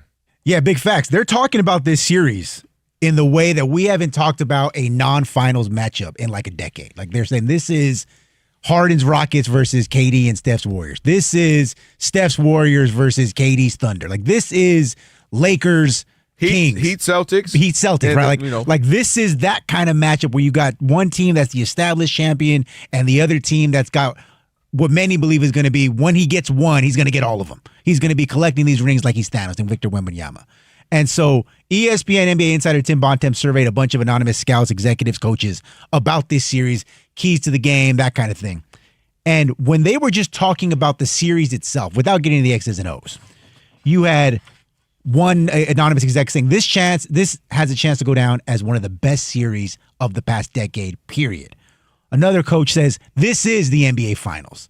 And last but not least, we had an anonymous scout saying this is the start, talking about SGA versus Wembanyama, of another Magic Bird. And I get the sentiment, but wrong. Wrong on several accounts. Let's start with the obvious.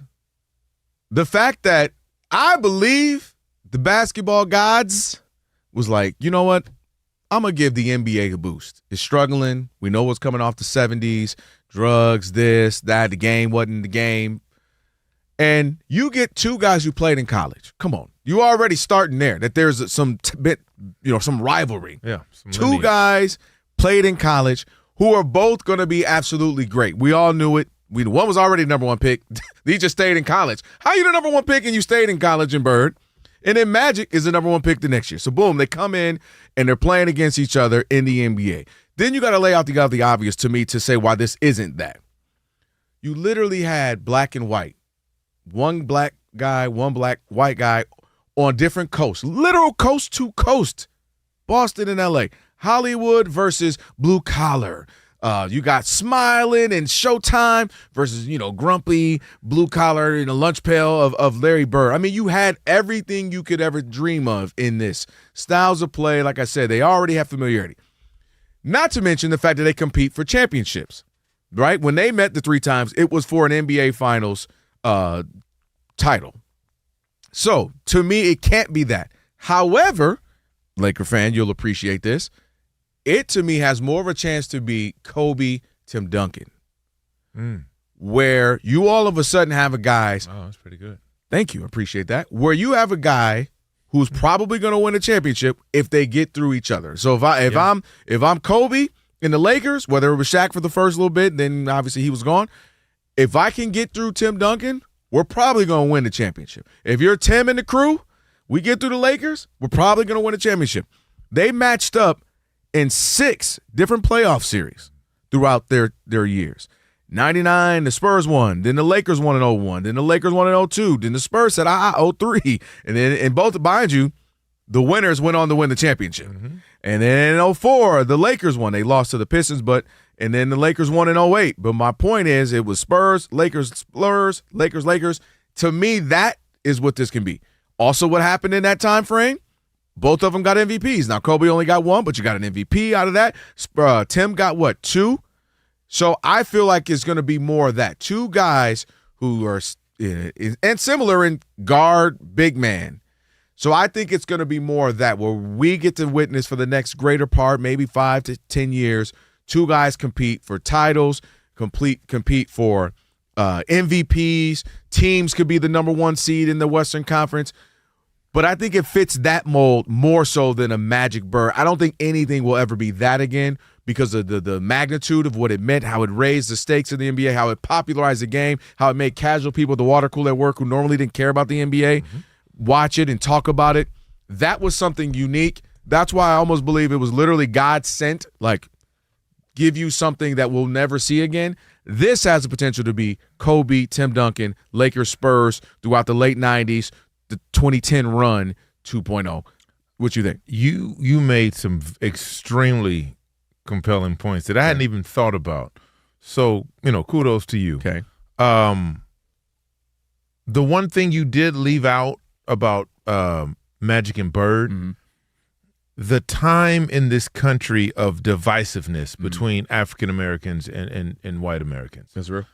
And so it made it easy to pick a side.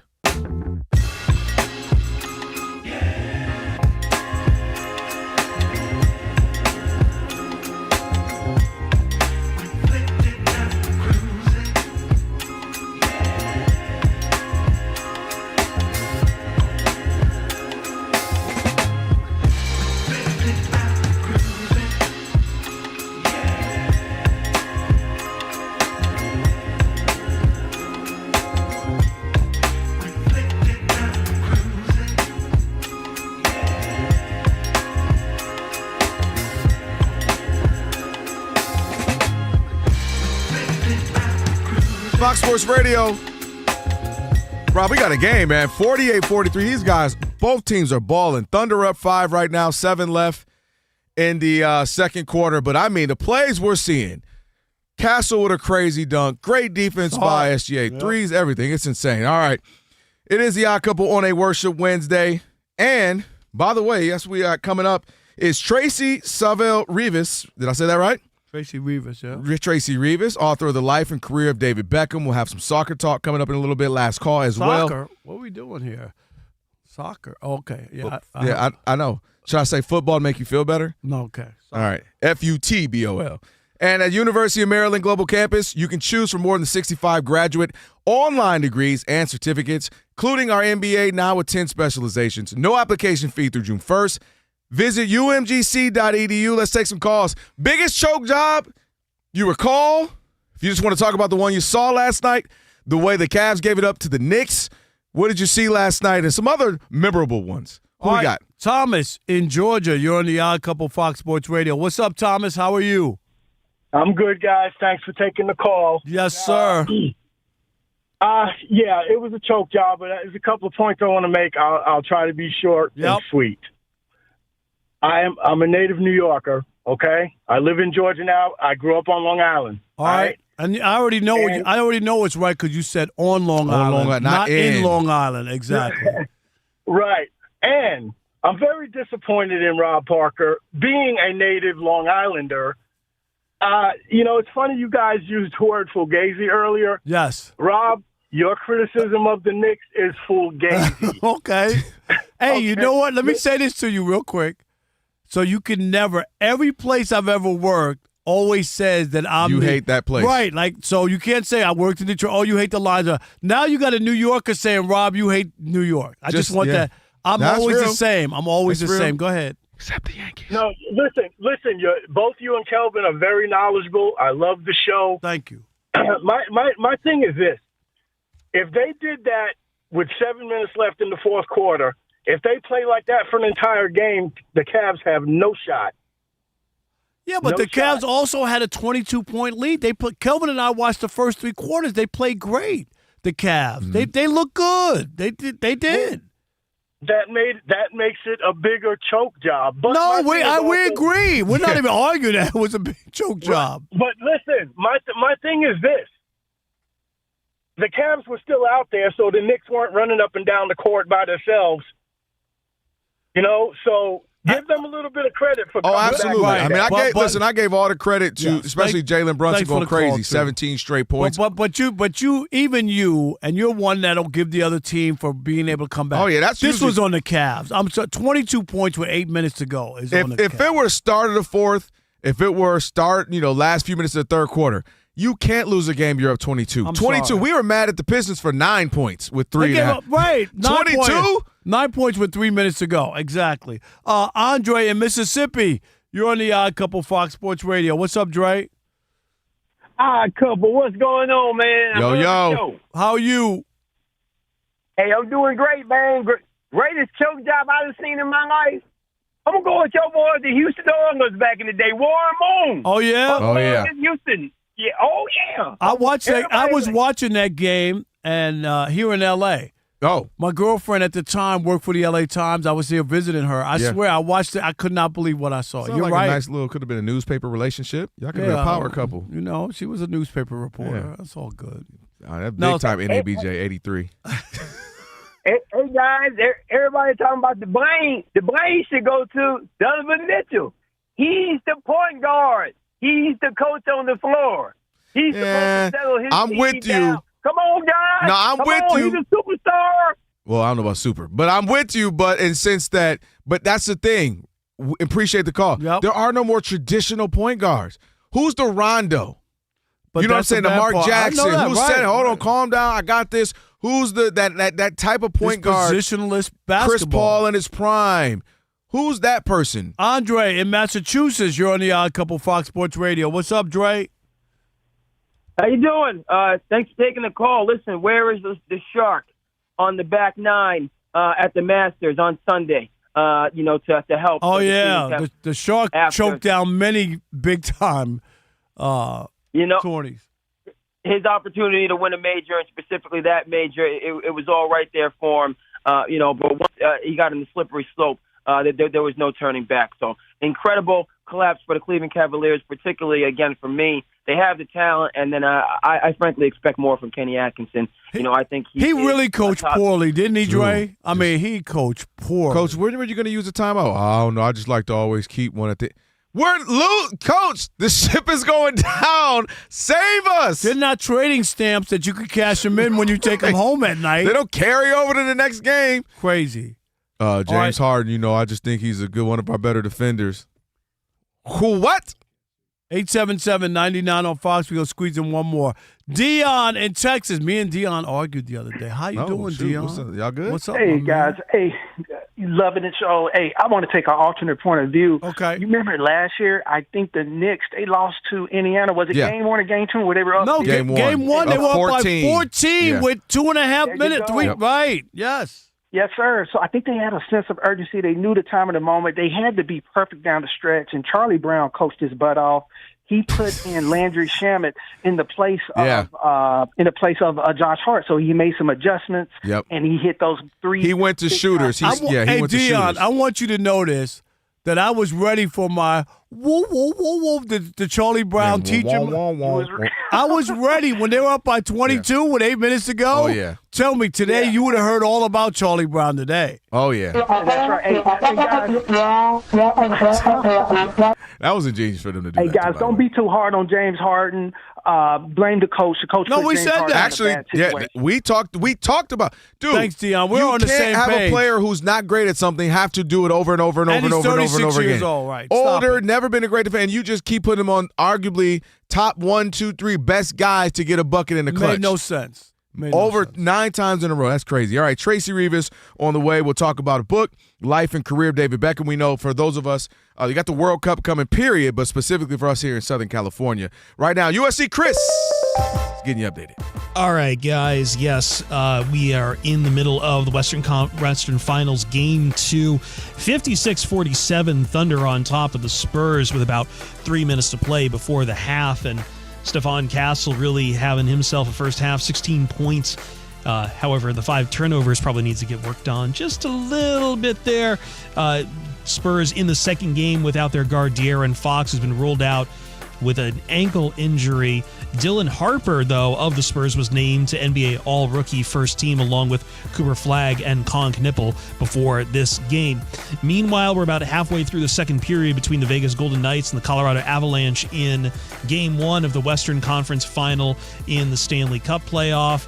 And still scoreless there between those two teams. We'll keep an eye on things. Baseball scoreboard, Shohei Ohtani on the bump for the Dodgers, 2-0, the current score over San Diego in the third inning. Guardians picked up 2 runs in the 10th to shut down the Tigers 3-2. Milwaukee Brewers trying to close in on a sweep of the Cubs 5-0. Milwaukee on top in the 7th inning.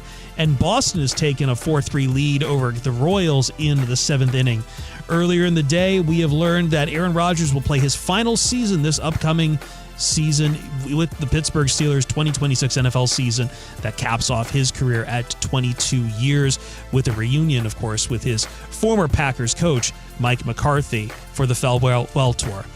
And it is farewell for me to the Odd Couple. Guys, have a great night. We'll see you Starside. No doubt. You too. Appreciate it, Chris. Thank you so much. Thank you, Odd USC Couple. Chris, my man. No doubt. My former student doing big things at the network. I'm very proud of you, USC Chris. Thank you. Did you want to say that to Ian too? Another one of your Ian, former another students? one of my students. Crazy. I think there's a word called epitism. Yeah. What? No, it's not. Nepa, something to I didn't know them. Of course you didn't know them, but now you know them, and then you put them on. And I ain't mad at it. That is life. Is what I keep trying to argue with you about. All right, we'll move on from that. We'll get. All to right, that my nephew's going to take your anchor job at Spectrum. Dude, you went too far at Spectrum. All right, there you go. All See, right, now let's settle down. Let's pump the brakes.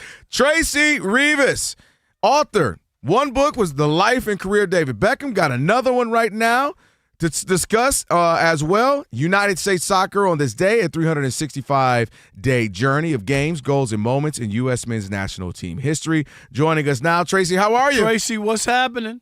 I'm good. Hi. Great to have you on. And yes, the Odd Couple's talking soccer with the World Cup. Before you know it. It'll be here, especially right. here in Southern California, too. So let's do this.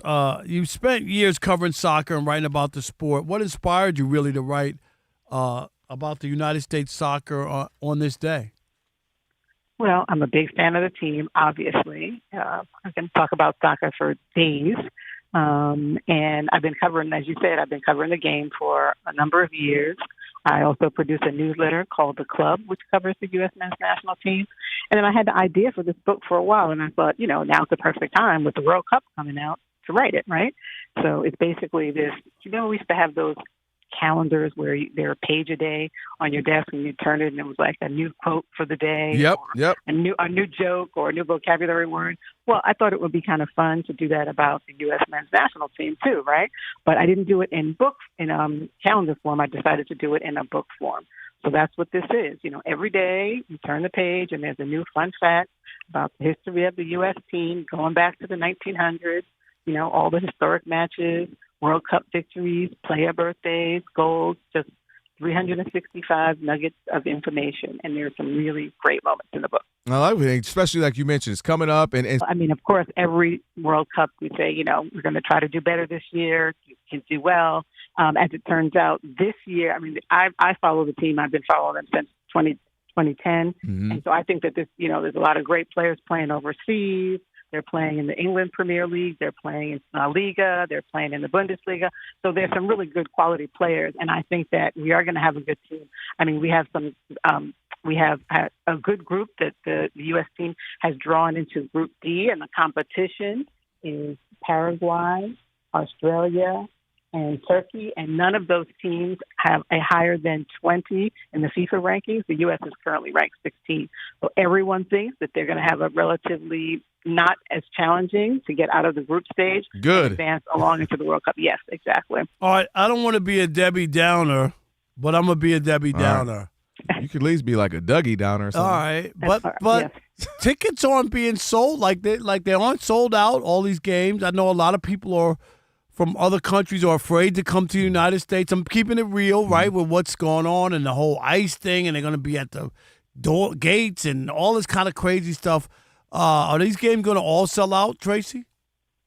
I don't know if they're going to sell out. I mean, there was a little bit, not in a different country, but we just had a tournament in the African continent tournament was also, predicted to be a big event, the one that they had earlier this year. And there were still some empty seats in some stadiums. I think that there's always going to be the chance of empty seats, but I think that there is going to be a large turnout, even with all of what you said.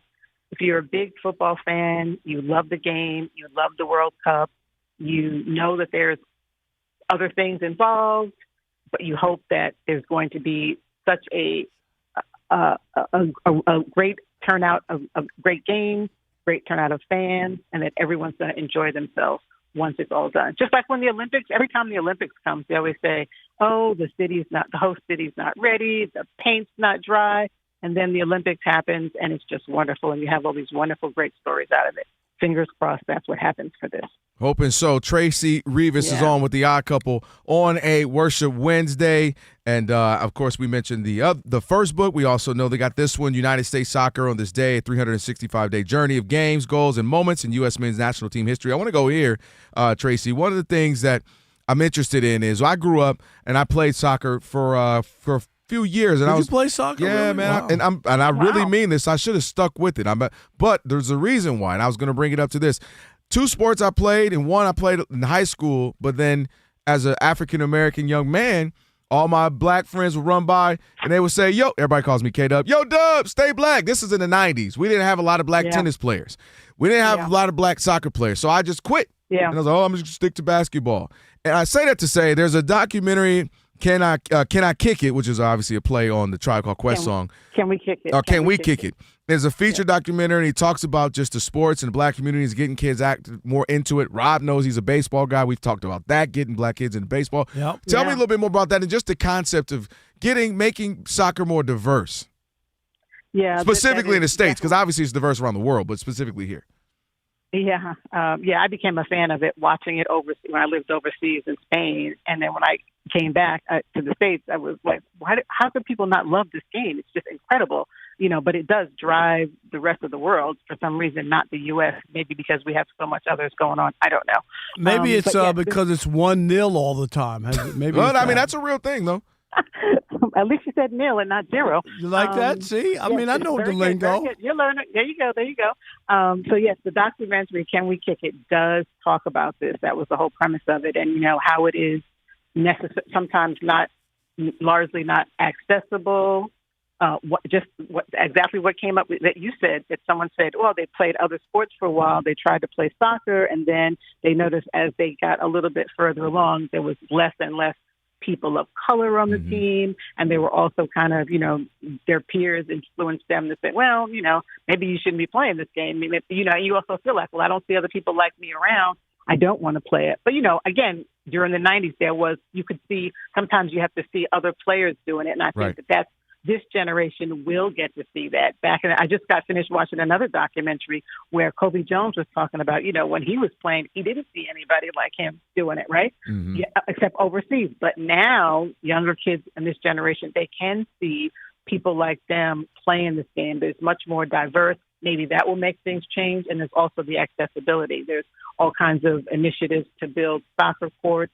I saw something the other day where they're making makeshift pitches on the basketball court, where there's behind the court, in front of the hoop, you can pull up out of the ground what would be a goal, a makeshift goal. Mm-hmm. So, I mean, it's not grass, obviously, but I mean, when we talk about accessibility, it's just the finances and being able to train and to be able to afford. But you go to these countries that don't have necessarily a lot of money.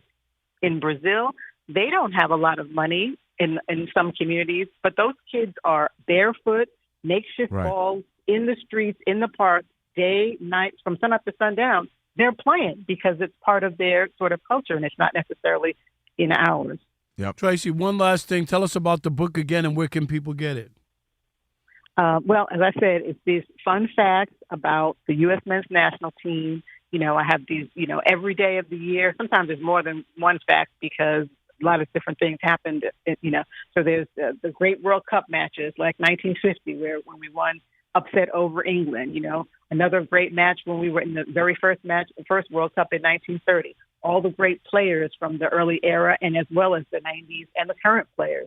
So, yes, this is a great time to read it, to catch up, learn about the team, become a fan, and you'll be ready for the World Cup. You can get it on Amazon. There you have it. Get folks ready for the World Cup coming up here real soon before Good you know it. luck to you. Congratulations Absolutely. on the book. Thank Mazel you. tov. Thank you. Appreciate it.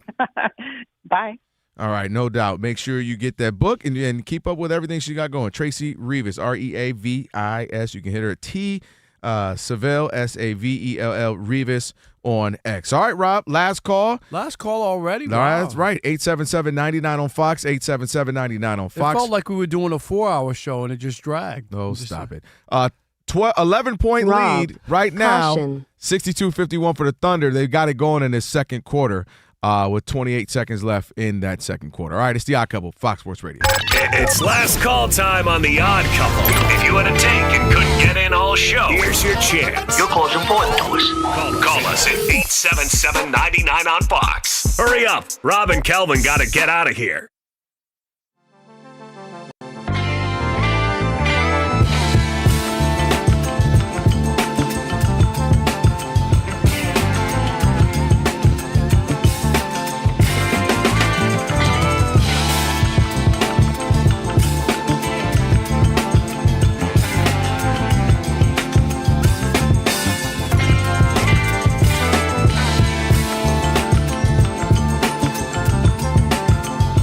who has been covering LeBron teams now going back to Cleveland. He just followed him. No, he covers LeBron. He covers LeBron. Sure. So Rob G, he covers LeBron. He laid out in an article today a myriad of issues that LeBron has with Lakers brass, including the idea that they take him for granted. He pointed to a specific instance on March 31st. Lakers beat the Cavs. They felt good about themselves. It was LeBron's career 1,229th win, moved him past Kareem for the most wins by any player in NBA history, combined regular season and postseason. And yet, after the game, and this is all on video, you can see on the Lakers website, they were promoting this actual game. And Rob Pelinka walks in with the game ball, and instead of giving it to LeBron, he gives it to J.J. Redick to celebrate. J.J. Redick getting his 100th career win as a head coach. And according to McMenamin, LeBron James marched off into the night, simmering from the perceived indignation by the organization that he feels is another example of them taking him for granted. LeBron James needs to stop. Seriously. That's pretty petty right there. I don't know why you're celebrating the 100 wins for J.J. Redick. I agree with that. I don't think that there's really like okay. That just doesn't, to me, that just doesn't mean anything to me. Well, they give out game balls for everything. It can be like, that's not like a retired jersey. No. You know what I mean? But if you're going to give that one out on that night, it can't be to him. I'm sorry, it can't be on that night. My point is, for him to say he's been taken for granted is ridiculous. All they've done is pacify this guy since he showed up. They got rid of all the young guys, traded them all away. LeBron couldn't wait for them to develop, right? I'm not waiting around. They moved on. They got him Anthony Davis. What do you got to do? Give up anybody and their uncle. We need Anthony Davis here. They got Anthony Davis for him. He wanted Westbrook. They got Westbrook for him. He wanted Vogel gone. Vogel was gone. Mm-hmm. Who won a championship, okay? If you have people want to discount LeBron's Mickey Mouse championship, Vogel was the coach there. They got rid of him. He wanted his son on the team. They drafted him. What he wanted J.J. Redick with no coaching experience, his podcast partner. How in the world could he sit there and put his lips together and honestly say to Dave McMenamin, oh, they take me for granted? Because all they've done is acquiesce to him and pacify him and do everything that they can for him during his time in L.A. I think it's a totally false statement. And they have a million examples of them doing right by him none bigger than lowering the standards of the Los Angeles Lakers, one of the biggest and celebrated franchises in American sports history, to take his son to pacify him. Seriously. They even stooped to that level. And the idea that he's ungrateful because, I don't know, maybe they didn't announce that night that he passed Kareem, and I think that had to be what happened, Kelvin, that wasn't announced that day. I don't even, I never heard of that as a stat, how many games you won as a player. Do you know what I mean? Because it just sounds kind of weird, like whatever the number is, nobody knew that there was a countdown. So other than that, I don't know how you could say that the Lakers have taken him for granted. No, and I think they've been a very group relationship for each other, meaning he's been there for them, everything they needed coming off of the last 4 years or so with Kobe, when they continued to have to, they weren't great. They were losing a lot of games. They weren't making the postseason. Kobe was hurt. It was rough. The Laker brand went down for a little bit. Let's just call it what it is. And he comes in, he automatically brings back, people are watching, the hype of it that comes with him. They win a championship. He's been great for them as far as just always keeping them relevant. They're in the postseason, and they've been great to him, as you mentioned. Hey, some things you left out. The fact that there was a moment where everybody was a Rich Paul guy on the Lakers. It felt like not only did they bring in your guy. That was the other part. You're right. And it was, all right, we got you, we got KCP, we got Anthony Davis, we got Kyle Kuzma, we got THT, we got 8 or 9 guys on the team were Clutch Sports guys, and Clutch Sports had its hand on the team. You talk about, obviously, the obvious with bringing in Bronny. You talk about, again, honoring him, and he's great for them in that now the person who passes a Laker, all-time scorer in Kareem, is another Laker in LeBron. He wasn't a Cav. He wasn't a Rocket. He wasn't a Knick. He wasn't a Miami Heat. That will forever be. Well, when they show the all-time leading scorer in NBA history, it will be LeBron in a Laker jersey with his arm around Kareem, a former Laker great. So my point is they've been great for each other, and I think there is a point when you can get to LePetty.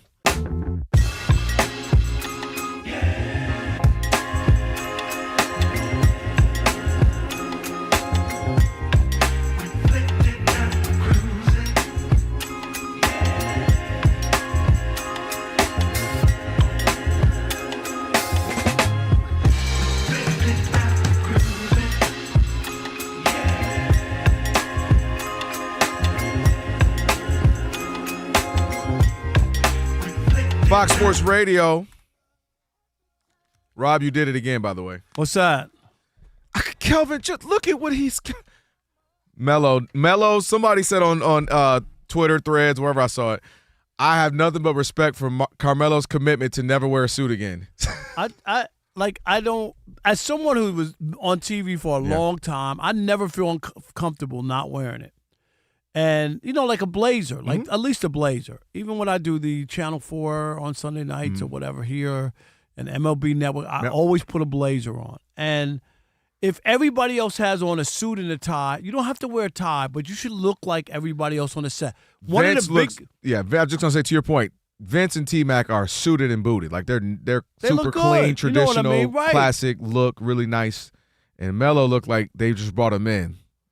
Then Melo looks like they're like, Melo, it's good to see you at the game. Come on, hop on. Yeah, hop on. Can you join in right here or whatever? And shout out to Maria as well, Taylor. Yeah, I'm just saying, it ain't the end of the world, but like just for, I remember when I came out to LA to FS1 to do Undisputed, dude, they're like, your clothes, you can hold on to those. We got you. We got you. Bought all new clothes. They did that for all y'all. When I lost you saw we were always dressed on that show, crisp. Clean, and even when I lost a lot of weight. My suits were big. They were like, Rob, we got somebody coming in.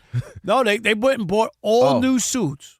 All new suits. They were like, you remember I lost 40 pounds, 35 pounds. No, I know. I've seen it. You do it every year. And then they were like, nope, you can't wear that because it looks too baggy on you. We want you to be.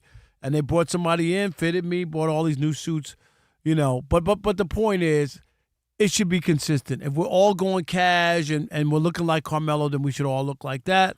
Or if the other two guys have on suits, put a sport coat on. Yeah. Why can't the producer or somebody, the why though? Because the TV executive just say, dude, I'd rather you wear what are you going to quit the job, Carmelo, because I asked you to wear a sport coat? Honestly, man, it's my first real go at TV. I've done a little of this. like I need to be comfortable. I need to be me, and I won't feel me if I'm suited. I got a shirt buttoned all the way to my Adam's apple. He had on the other time he had a sweatsuit on or something. I mean, this one is kind of like a classier sweatsuit. Now I tell you, that's what it is. It's 2026. You wouldn't be on my air, not because even ESPN have let their guard down from the days when I was doing First Take and all that. People wear one guy has a suit with a tie on. The other guy has a hoodie on. The other guy has a T-shirt on. Like.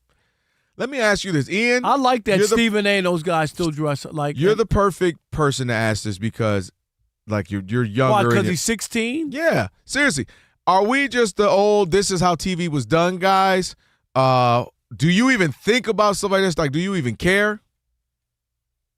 I'm 26, not 16. Okay. But I put some respect on my 20s. Like, before you guys even brought this up, I was thinking it. I was like, why is he not wearing a suit? And he never does either. Yeah. It's like, and they actually, I don't know if you guys have seen the Prime broadcast that they do for certain playoff games this postseason.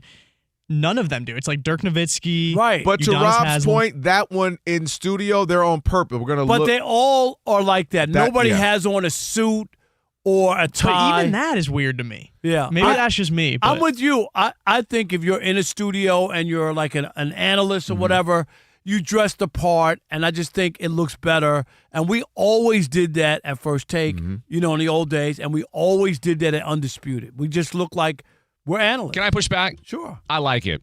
Okay. You want to know why? Why? Why am I wearing a suit to something I'm playing basketball that I can go pick that up is with my boys? That is what people say. But he's like, not playing of all the basketball. Things, what I'm saying, though. We're talking sports where you like wear the uniforms. Prime one. I love how they're all casual because we're you see casually the coach watching. in the NHL, they still wear suits, man. He looks. Oh, because let me ask you, Rob, if you go watch, like, say, the bar with your boys to watch a game, are you going to put a suit on? No. You know what I'm saying? But as an analyst, and they even have it on baseball, right? There's a time when they'll be dressed up, and you notice then they have to dress down with the polos, but they have a Dodger polo that has Spectrum on it. You know what I mean? So it fits like a uniform. Like there are those dress down days, but normally you want your analyst to be. When you're on there, you got a jacket on, don't you? Spectrum, did they tell you, or you just kind of know that that's I gotta wear a suit. Right. Look clean, look nice. Obviously, and I can mix it up. I could go turtleneck. I could go a nice. You don't have to have a tie. Yeah, right? I have to wear a tie. But Rob, think about it. Like the younger generation, mostly nobody under 20 owns a suit. They're trying to like appeal to the kids where they don't care about that. I one-up you, not necessarily the kids. I think they're going to your point of why you like Amazon. I think it's the smart tech look. Relatability, It's the chino pants with a cool shirt under a sweater thing. Like they're dressed nice. It's just not suits. Yeah, it's the smart tech. I just think it has to be uniform. Like the Amazon studio, nobody has on a suit or whatever. They're all smart so they're all look, kind of like, so I'm okay with you never heard me complain about them. It's just that the other two guys have on a suit and Carmelo doesn't. That's the only thing I'm saying. And I want to say this real quick. The Mets were going to give out Gary Carter, the late Gary Carter's number 8, to one of the rookies they called up. Fans pushed back, and they finally came to their senses. Gary Carter is one of the Mets legend, 1986. Don't just give out his number. It's not retired yet. Yeah, it's strange that they want to do that in the first place. Yeah, like sometimes it's like the Knicks wanted to kick Charles Oakley out the arena. We talked about that. Certain things you just can't do as a team, man. The Jason Smith Show with Mike Harmon is coming up next. I never miss your radio show. I never hear it, so I never miss it. Did you hear that?